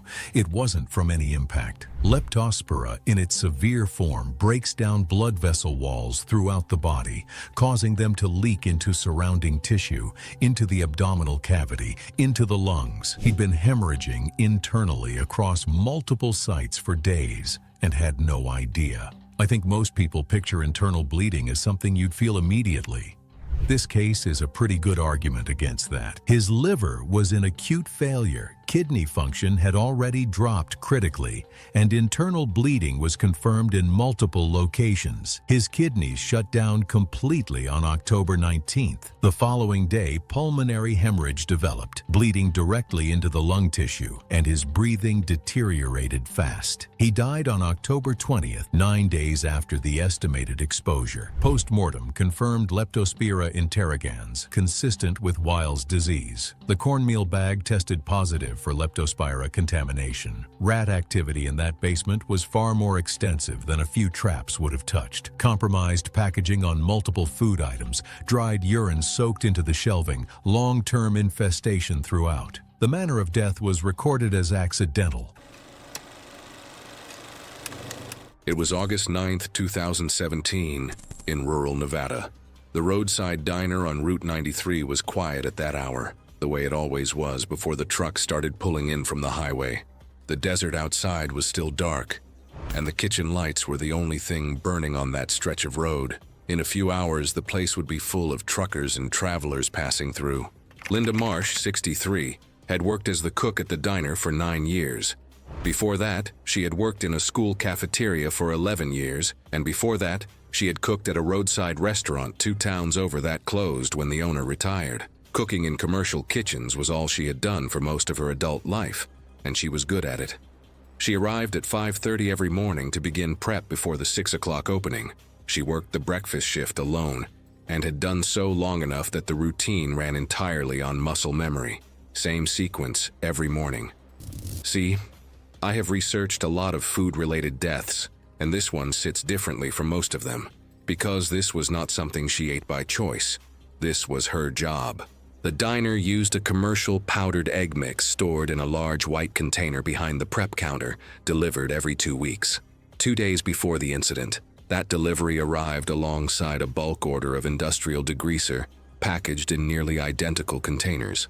Both were unloaded and placed on the same shelf without separation.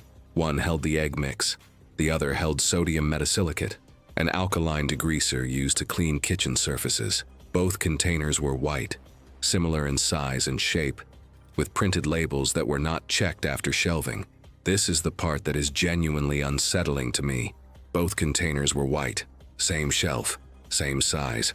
The only thing that changed was which one she reached for. On the morning of August 9th, she arrived at 5:30, unlocked the back door, turned on the kitchen lights, and began her prep sequence the way she always did. She reached behind the counter for the egg mix container and opened it. The powder inside caught her attention for a moment. It looked slightly different from what she was used to, a little finer in texture, a slightly different shade of white. She stood there for a moment and looked at it. She had seen variation between batches before. Suppliers changed formulations sometimes, and the product did not always look identical from one order to the next. She had never had a batch turn out to be anything other than what it was supposed to be. She tipped the powder into the mixing bowl, added water, and placed it on the heat. What gets me about that moment is that she saw it. She paused. Something in her registered that this was wrong, and then 9 years of routine told her to keep going. A few minutes into the preparation, she tasted a small portion from the spoon, the way she always did partway through cooking. The taste was immediate and completely wrong, harsh and soapy and chemical in a way that had nothing to do with eggs or food of any kind. She pulled the spoon away from her mouth and stood still. For a moment, she tried to work out what could have caused it. The idea that she had reached for the wrong container did not occur to her. That container had always been the egg mix. It had been in the same spot on the same shelf for as long as she had worked there. She rinsed her mouth, looked at the bowl, and assumed something had contaminated the mix. Maybe the bowl hadn't been rinsed properly from the night before. So she kept going. She rinsed her mouth and kept cooking. That detail alone kept me up when I first read this case. Within minutes, Linda felt a burning sensation begin in her mouth and throat that was nothing like the discomfort of eating something too hot. It spread downward into her chest and stomach rapidly. Then she went down on the kitchen floor before anyone could reach her. Emergency services were contacted immediately, and Linda was transported to a regional hospital where she was admitted to intensive care. Doctors identified severe chemical burns to her esophagus and stomach, consistent with ingestion of a caustic alkaline substance. Investigators later confirmed that she had used sodium metasilicate, an industrial degreaser stored alongside the egg mix following a delivery 2 days earlier. Both containers were labeled, but the difference was not recognized during use. Linda died 2 days later from complications related to internal hemorrhaging. Following the incident, local health authorities cited the diner for improper storage of hazardous chemicals and required corrective measures, including strict separation of cleaning agents and food supplies, revised labeling protocols, and staff safety retraining. Linda Marsh spent over 30 years cooking food for other people. She died because 2 containers ended up on the same shelf. That is the whole story, and that is exactly what makes it so dark.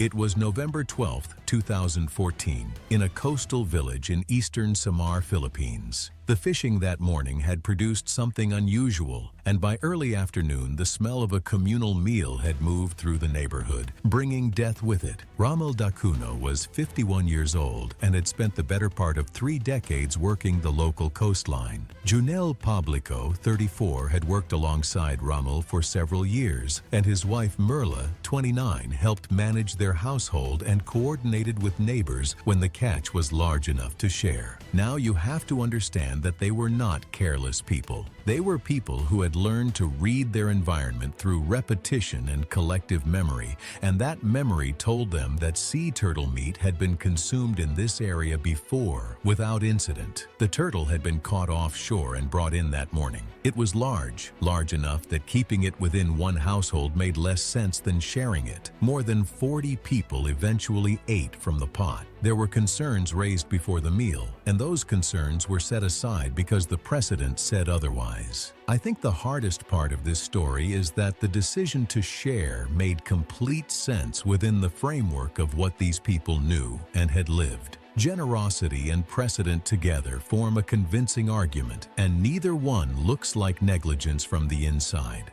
By the time the gathering ended and families had returned to their homes, every person who had eaten had already absorbed something their bodies would spend the next several hours failing to manage. The first reports of illness began several hours after the meal. Over the following days, it was no longer one household managing a sick family member. It was an entire section of the village moving simultaneously into crisis. Ramil collapsed outside his home first. His neighbor, who was himself experiencing severe stomach cramps at the time, described Ramil doubled forward with both hands on the ground, vomiting repeatedly, unable to straighten. His condition worsened over roughly 30 minutes until he became increasingly weak, unable to stand, and eventually lost responsiveness altogether. I don't think the neighbor who watched him collapse fully understood what was happening in those first minutes. What he described was consistent with severe dehydration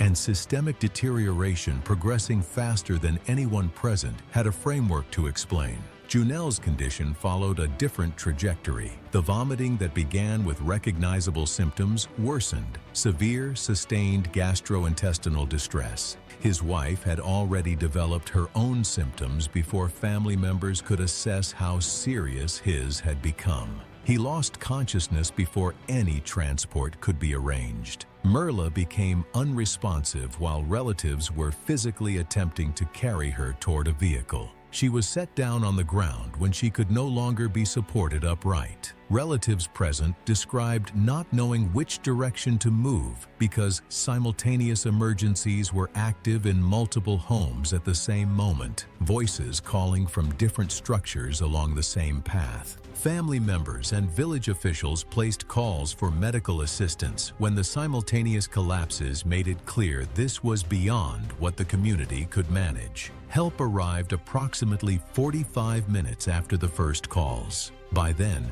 3 people were already showing no signs of life prior to stabilization attempts. The regional medical team's documented summary attributed all 3 deaths to cardiac and respiratory failure, secondary to colonotoxism. Systemic poisoning from sea turtle meat contaminated through the animal's accumulated dietary toxins. The toxin acts on the nervous and cardiovascular systems. There is no antidote, and onset is delayed enough that most people who consumed the meal did not realize they were in danger until symptoms were already advanced. The surviving patients, more than 30 of them, recovered over the following days under medical supervision at regional facilities. Authorities issued formal reminders that harvesting sea turtles was illegal under national wildlife protection law and carried criminal penalties. Poverty does not excuse the poaching of an endangered species, but it does explain, without softening, why a large animal pulled from the sea looks like a solution rather than a risk to people who have spent their lives managing scarcity with whatever is available. It was November 14, 2014, along the shoreline of Sorsogon Bay in the Philippines. Low tide exposed long stretches of wet mudflats beneath a gray morning sky, while small fishing boats rested quietly near shore. Across the barangay, families moved through the shallows collecting shellfish after several calm days at sea. Honestly, it looked like a completely normal morning. Lena Villanueva was 38, a school janitor and single mother of 3. After her husband left years earlier, she handled everything herself.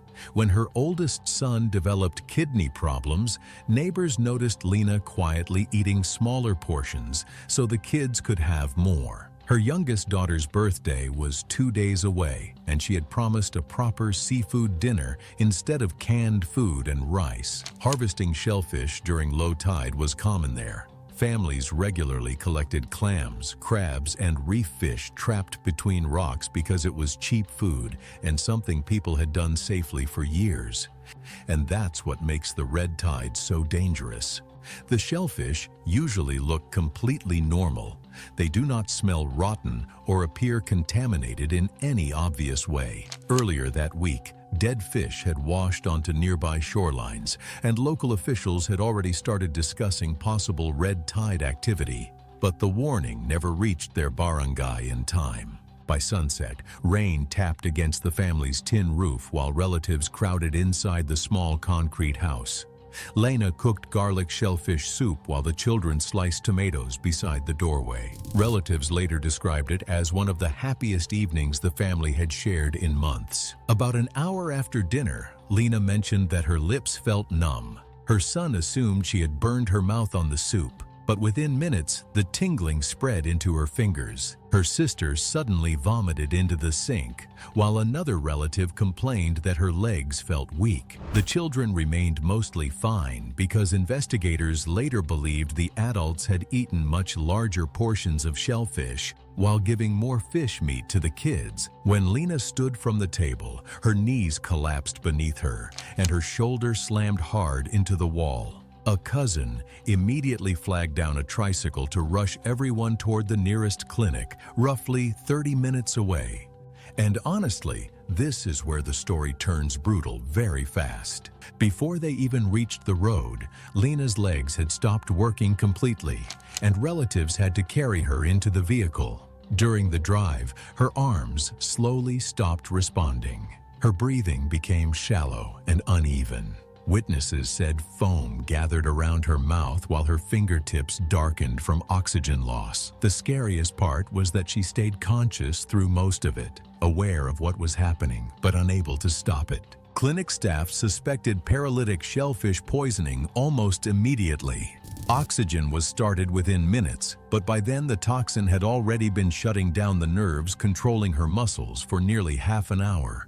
She went into respiratory arrest roughly 40 minutes after arriving. CPR and ventilation could not save her.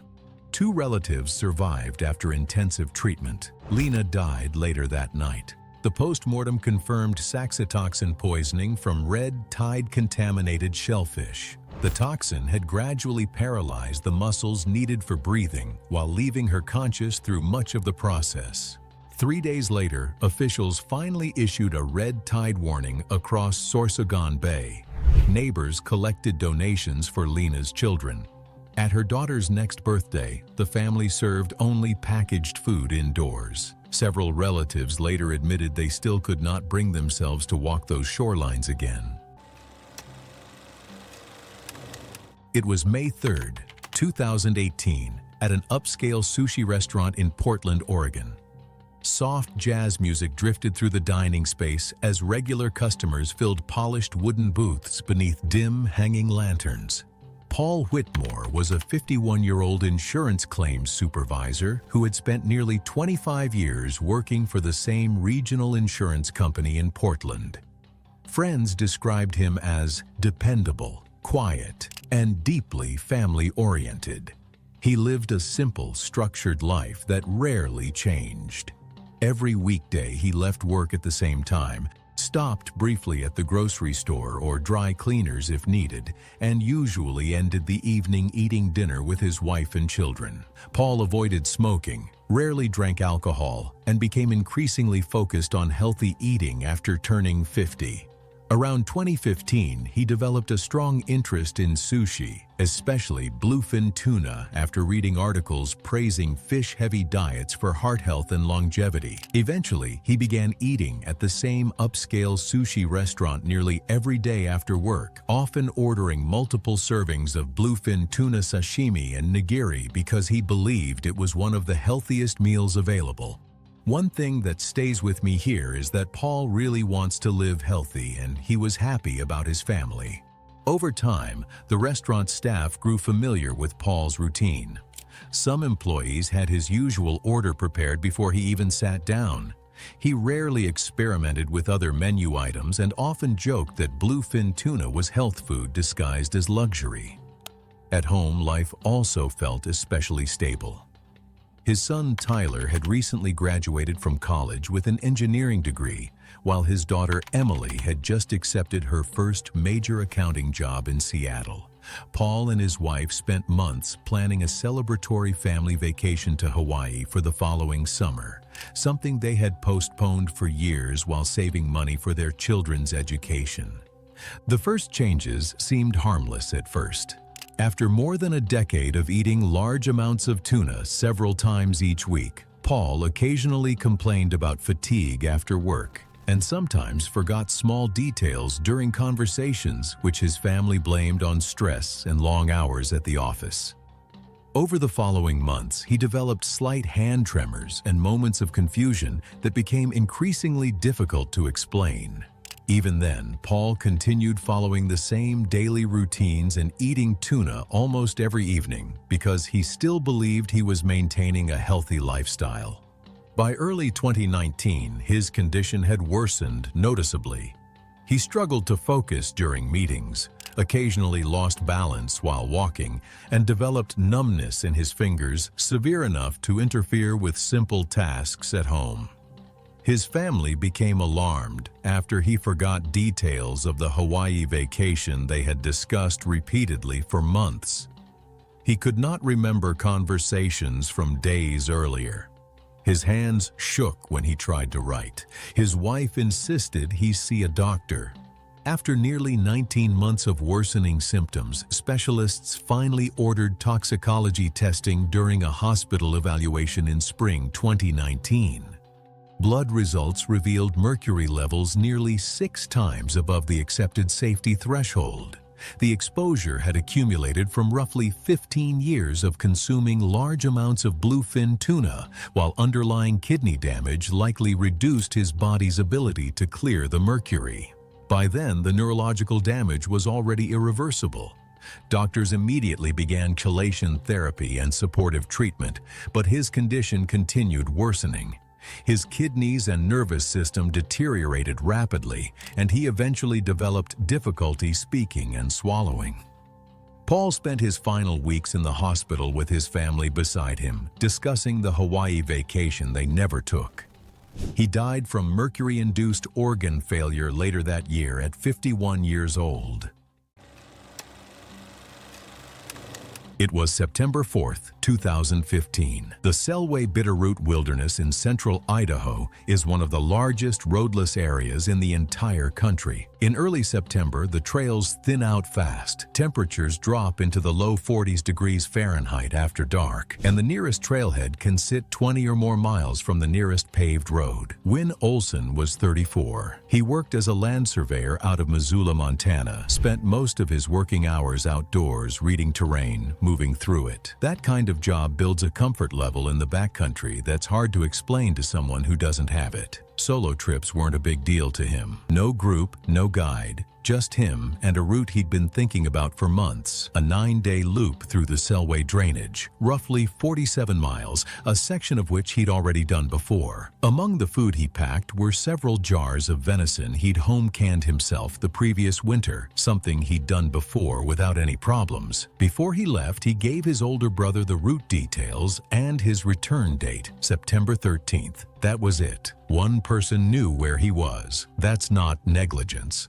That's standard practice for experienced solo travelers. You leave a route, you leave a return date, and that's considered doing it right. The problem wasn't the plan. The problem was that by September 8th, the margin had already closed. Wynn made camp on the evening of September 6th, near a creek crossing at around 4,800 feet elevation. He heated one of the venison jars over his stove, ate. Nothing seemed off. By the afternoon of September 7th, his trail journal mentioned unusual fatigue and a dull headache. He chalked it up to elevation. That evening, the entries got more specific. Vision slightly off. Swallowing felt strange. He ate very little and made no connection to the food, which honestly makes sense. He'd made that venison himself, eaten it before. Nothing had ever happened. By the morning of September 8th, the paralysis had started moving through him in a way that couldn't be ignored. Botulinum toxin doesn't cause pain the way most people imagine. It just quietly cuts the line between the nervous system and the muscles. Jaw first, then the neck, then the arms. His journal entry that morning was noticeably different. Uneven handwriting, short, fragmented sentences. He wrote that his arms felt heavy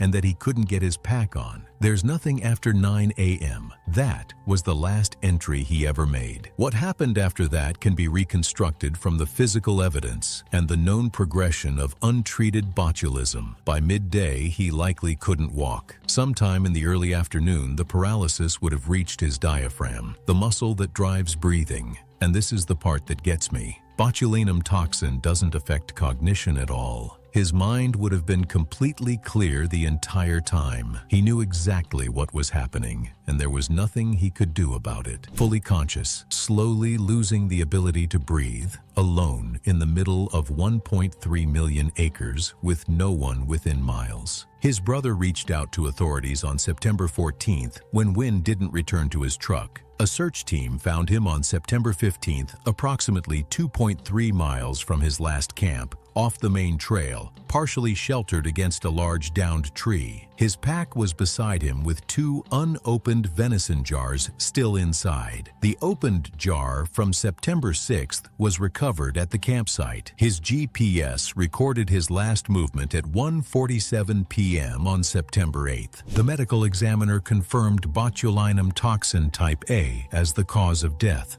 The recovered venison jar tested positive for Clostridium botulinum. No visible spoilage, no swelling, nothing on the outside of that jar that would have told him anything was wrong.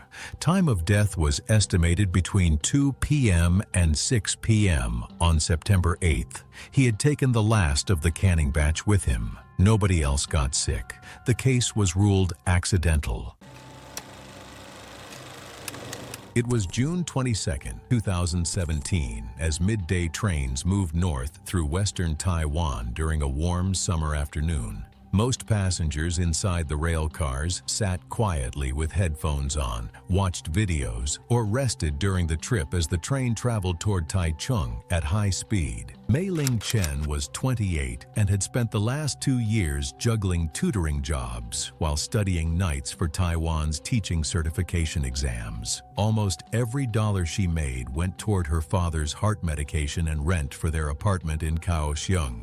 Friends said she felt guilty buying things for herself, which honestly makes what happened later hit even harder. 3 days before this trip, she finally passed her exams. She already had a teaching position waiting for her that September. A passenger nearby later said she kept opening the clear folder on her lap just to look at the acceptance paperwork again and smile to herself. Before boarding, Mei Ling bought a brown sugar milk tea with tapioca pearls from a station vendor. The cashier later remembered her joking that she finally had a reason to celebrate. It was the first one she had bought in months. For most of the ride, the drink stayed untouched in the cup holder beside her seat. Even at nearly 300 kilometers per hour, the train felt smooth enough that passengers barely noticed the speed. But at around 12:19 p.m., the train slowed slightly near Taichung for a signal adjustment. Right at that moment, Mei Ling punctured the seal on her drink and took a sip. As the train shifted forward,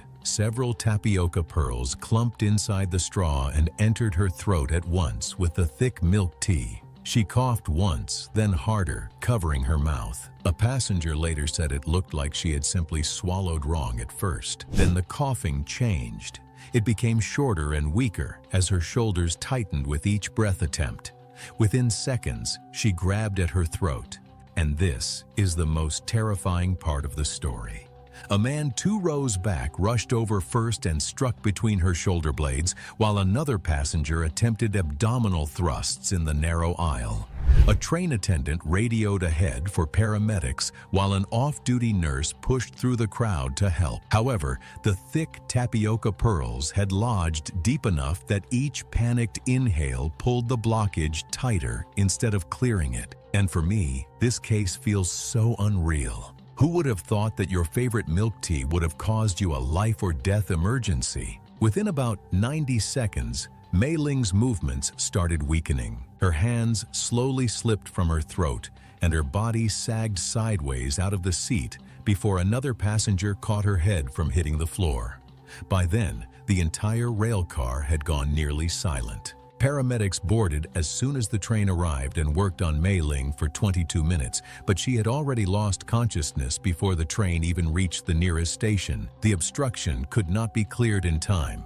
The examination later confirmed that tapioca pearls mixed with thick milk tea had completely blocked her airway during the train's forward shift. 2 days later, Mei Ling's family received the results from the civil service exam she had been studying for all year. She had passed. According to relatives, the unopened congratulatory message was still sitting on her phone when they collected her belongings from the hospital.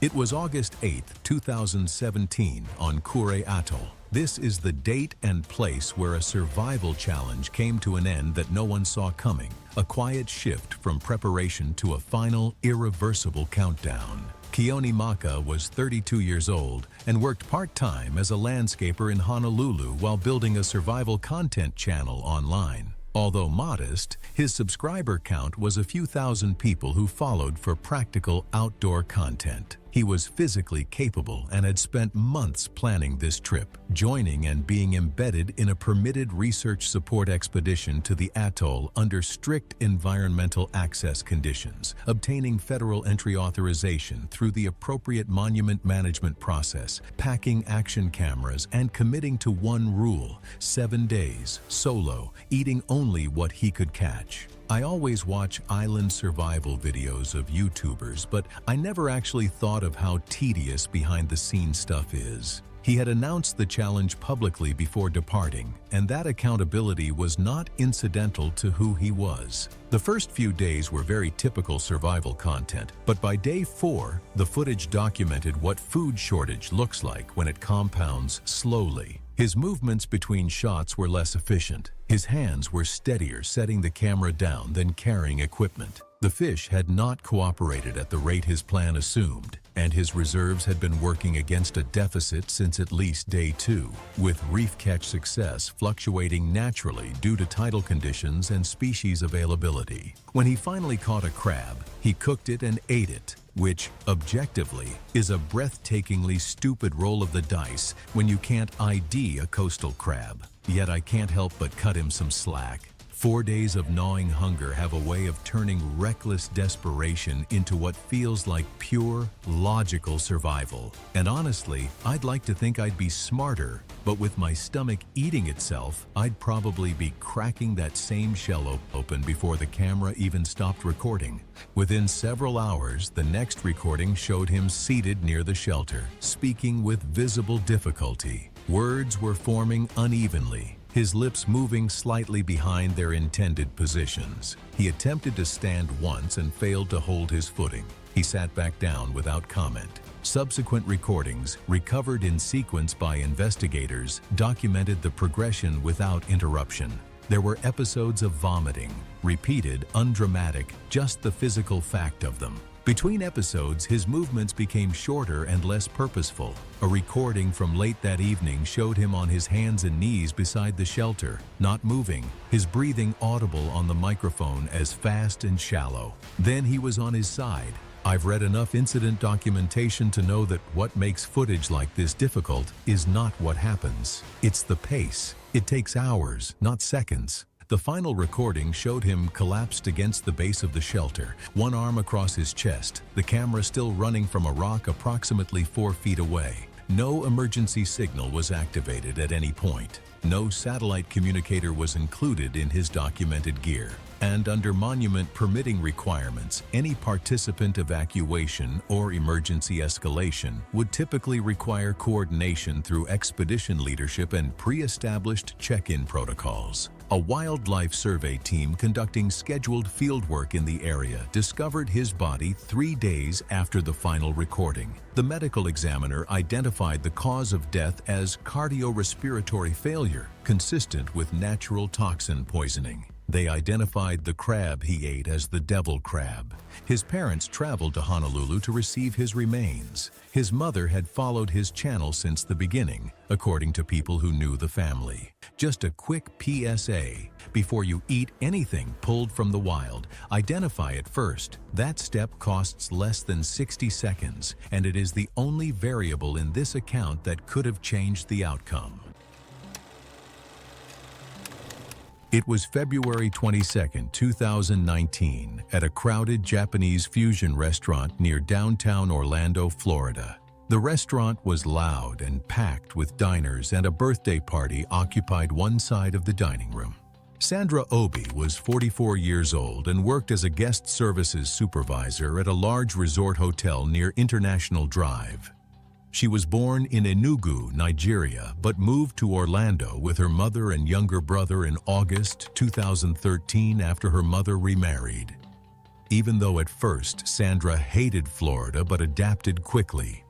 By 2015, she was managing the front desk and had become known for remembering every guest's name and every small detail people forgot about themselves.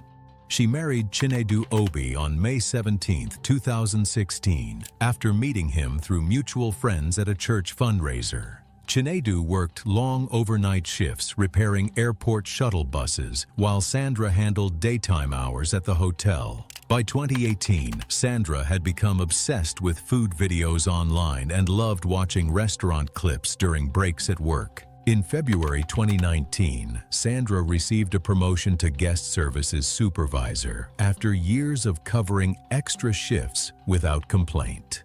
To celebrate, her closest friends organized a dinner at this Japanese fusion restaurant that had recently gone viral online for oversized specialty rolls covered in sauces and tempura flakes. Sandra arrived tired after working nearly 10 hours straight but was in a good mood. She spent most of dinner laughing, taking photos, and teasing her friends for using chopsticks badly. Everyone loves thoughtful friends, and I'm not left out. Sandra just showed up to celebrate. Near the end of the meal, the table ordered a large dragon roll plated with decorative bamboo skewers to help hold its shape during preparation. The chef removed several skewers before serving, but a broken bamboo fragment roughly the size of a thick toothpick remained buried beneath avocado and rice near the center of the roll. Sandra ate that piece while distracted by a story one of her co-workers was telling. She barely chewed before swallowing. She briefly paused and coughed once as if the bite had gone down awkwardly, then took a sip of water and continued eating. The next morning, she woke with abdominal pain, but assumed it was indigestion from overeating. She still went to work. By the second and third day, the pain became sharper and more constant. She developed fever, nausea, loss of appetite, and increasing difficulty standing fully upright, but kept dismissing it because she hated hospitals and did not want to miss shifts during a busy convention weekend. The broken bamboo fragment had punctured her small intestine during swallowing. Small amounts of bacteria and intestinal contents leaked into her abdomen over several days. Infection spread gradually through her abdominal cavity as her body attempted to contain the wound. She ignored the escalating symptoms, thinking rest and time would resolve the issue. By Wednesday night, Chinedu found her sitting on the bathroom floor, unable to stand without help. He drove her to the emergency room shortly after midnight. Doctors discovered the bamboo fragment had perforated her small intestine days earlier, allowing infection to spread throughout her abdomen. Emergency surgery began immediately to repair the perforation and clean the infected tissue. Despite aggressive treatment, Sandra developed septic shock as her body reacted to the overwhelming infection. Her organs began failing despite intensive care support and antibiotics. Sandra Obi died on March 2, 2019, 8 days after the dinner. She died from complications of septic shock and multi-organ failure caused by the small bowel perforation. The restaurant quietly removed decorative skewers from all future dishes 3 weeks later without issuing any public statement about the incident. It was September 6, 2014, at the State Fairgrounds in Des Moines, Iowa. Warm late summer air hung over the packed midway, while vendors shouted over generators and sizzling fryers. Long lines wrapped around food, stands selling everything from deep-fried Oreos to giant corn dogs as music drifted across the fairgrounds all afternoon. Trevor Hayes was 32 and coached offensive line at a small high school outside Des Moines. Before coaching, he had been a heavyweight wrestler in college. Not the most talented guy in the room, but definitely the kind who pushed through injuries because he thought quitting made people respect you less. Friends said he treated almost everything like a competition, even dumb stuff that didn't matter, and that mindset is what put him on the stage that day. This is what most people never know. Overeating is dangerous. Based on my research, a normal stomach can hold about a liter comfortably, but under extreme pressure, it can stretch several times beyond that. That's why competitive or mukbang eaters were trained for years to handle it. But Trevor had none of that training. And worst, Trevor had actually complained for months about bad acid reflux and stomach pain after heavy meals, but never got it checked because he brushed it off as getting older. That day, he only reluctantly agreed to join after his friends convinced him for nearly an hour. There were only 7 contestants and maybe 80 people watching.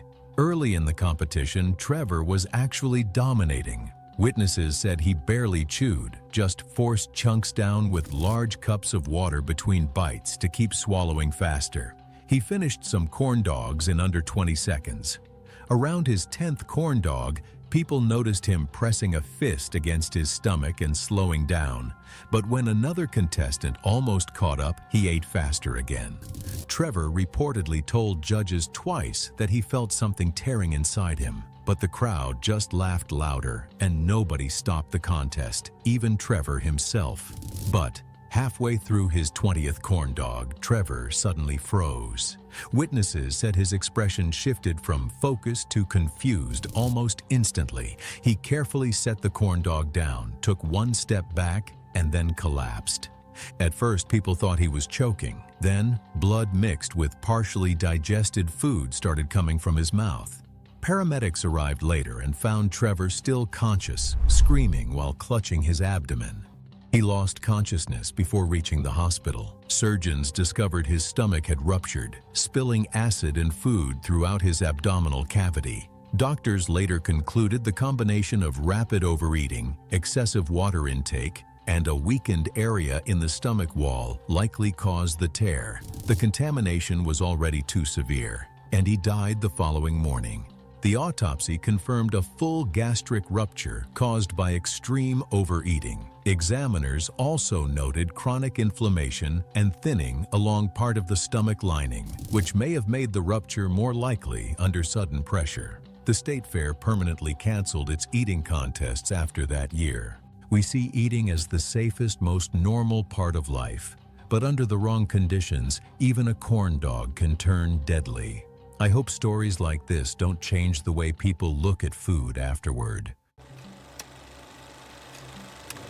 It was February 17th, 2018. Savannah, Georgia in mid-February is that in-between kind of weather. Mild enough during the day, cooling down into the low 50s degrees Fahrenheit at night, the kind of conditions where people actually feel like going out. Willa Sombert was 71, born and raised in Savannah, spent 34 years teaching middle school English, and had been living alone in the same house since her husband passed a few years back. Sharp, independent, mild hypertension managed with medication. Nothing that would make anyone worry about her. That evening, her daughter and son-in-law took her out to a riverfront restaurant she'd always liked, just a quiet birthday dinner. She ordered the pan-seared flounder, something she'd had there before. Her daughter had been trying to get her out to that restaurant for weeks, and she'd kept putting it off the way she always did, saying it was too much trouble, that they didn't need to make a big deal out of it. That evening, she finally agreed. They had a good meal, talked, and her family dropped her home around 9 p.m. Nobody left that table with anything to worry about. The only thing she noticed, and barely registered, was a faint scratching sensation in her throat toward the end of the meal. She didn't mention it. It was her birthday. The evening had been good, and it felt like nothing worth bringing up. By the morning of February 18th, Willa had a dull ache behind her sternum that she treated with antacids. It eased slightly, which only confirmed in her mind it was reflux.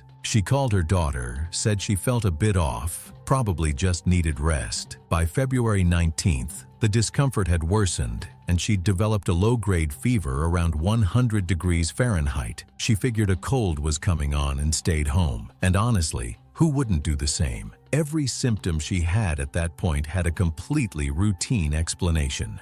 By the evening the next day, the fever had pushed past 102 degrees Fahrenheit. The chest pain had gotten bad enough that taking a full breath hurt, and she was having difficulty swallowing even water. She called her daughter just before midnight. Here's what had actually been happening inside her chest over those 3 days. The mediastinum, the enclosed space in the center of the chest between the two lungs, had been filling with infection the entire time she was home, treating what she thought was a cold.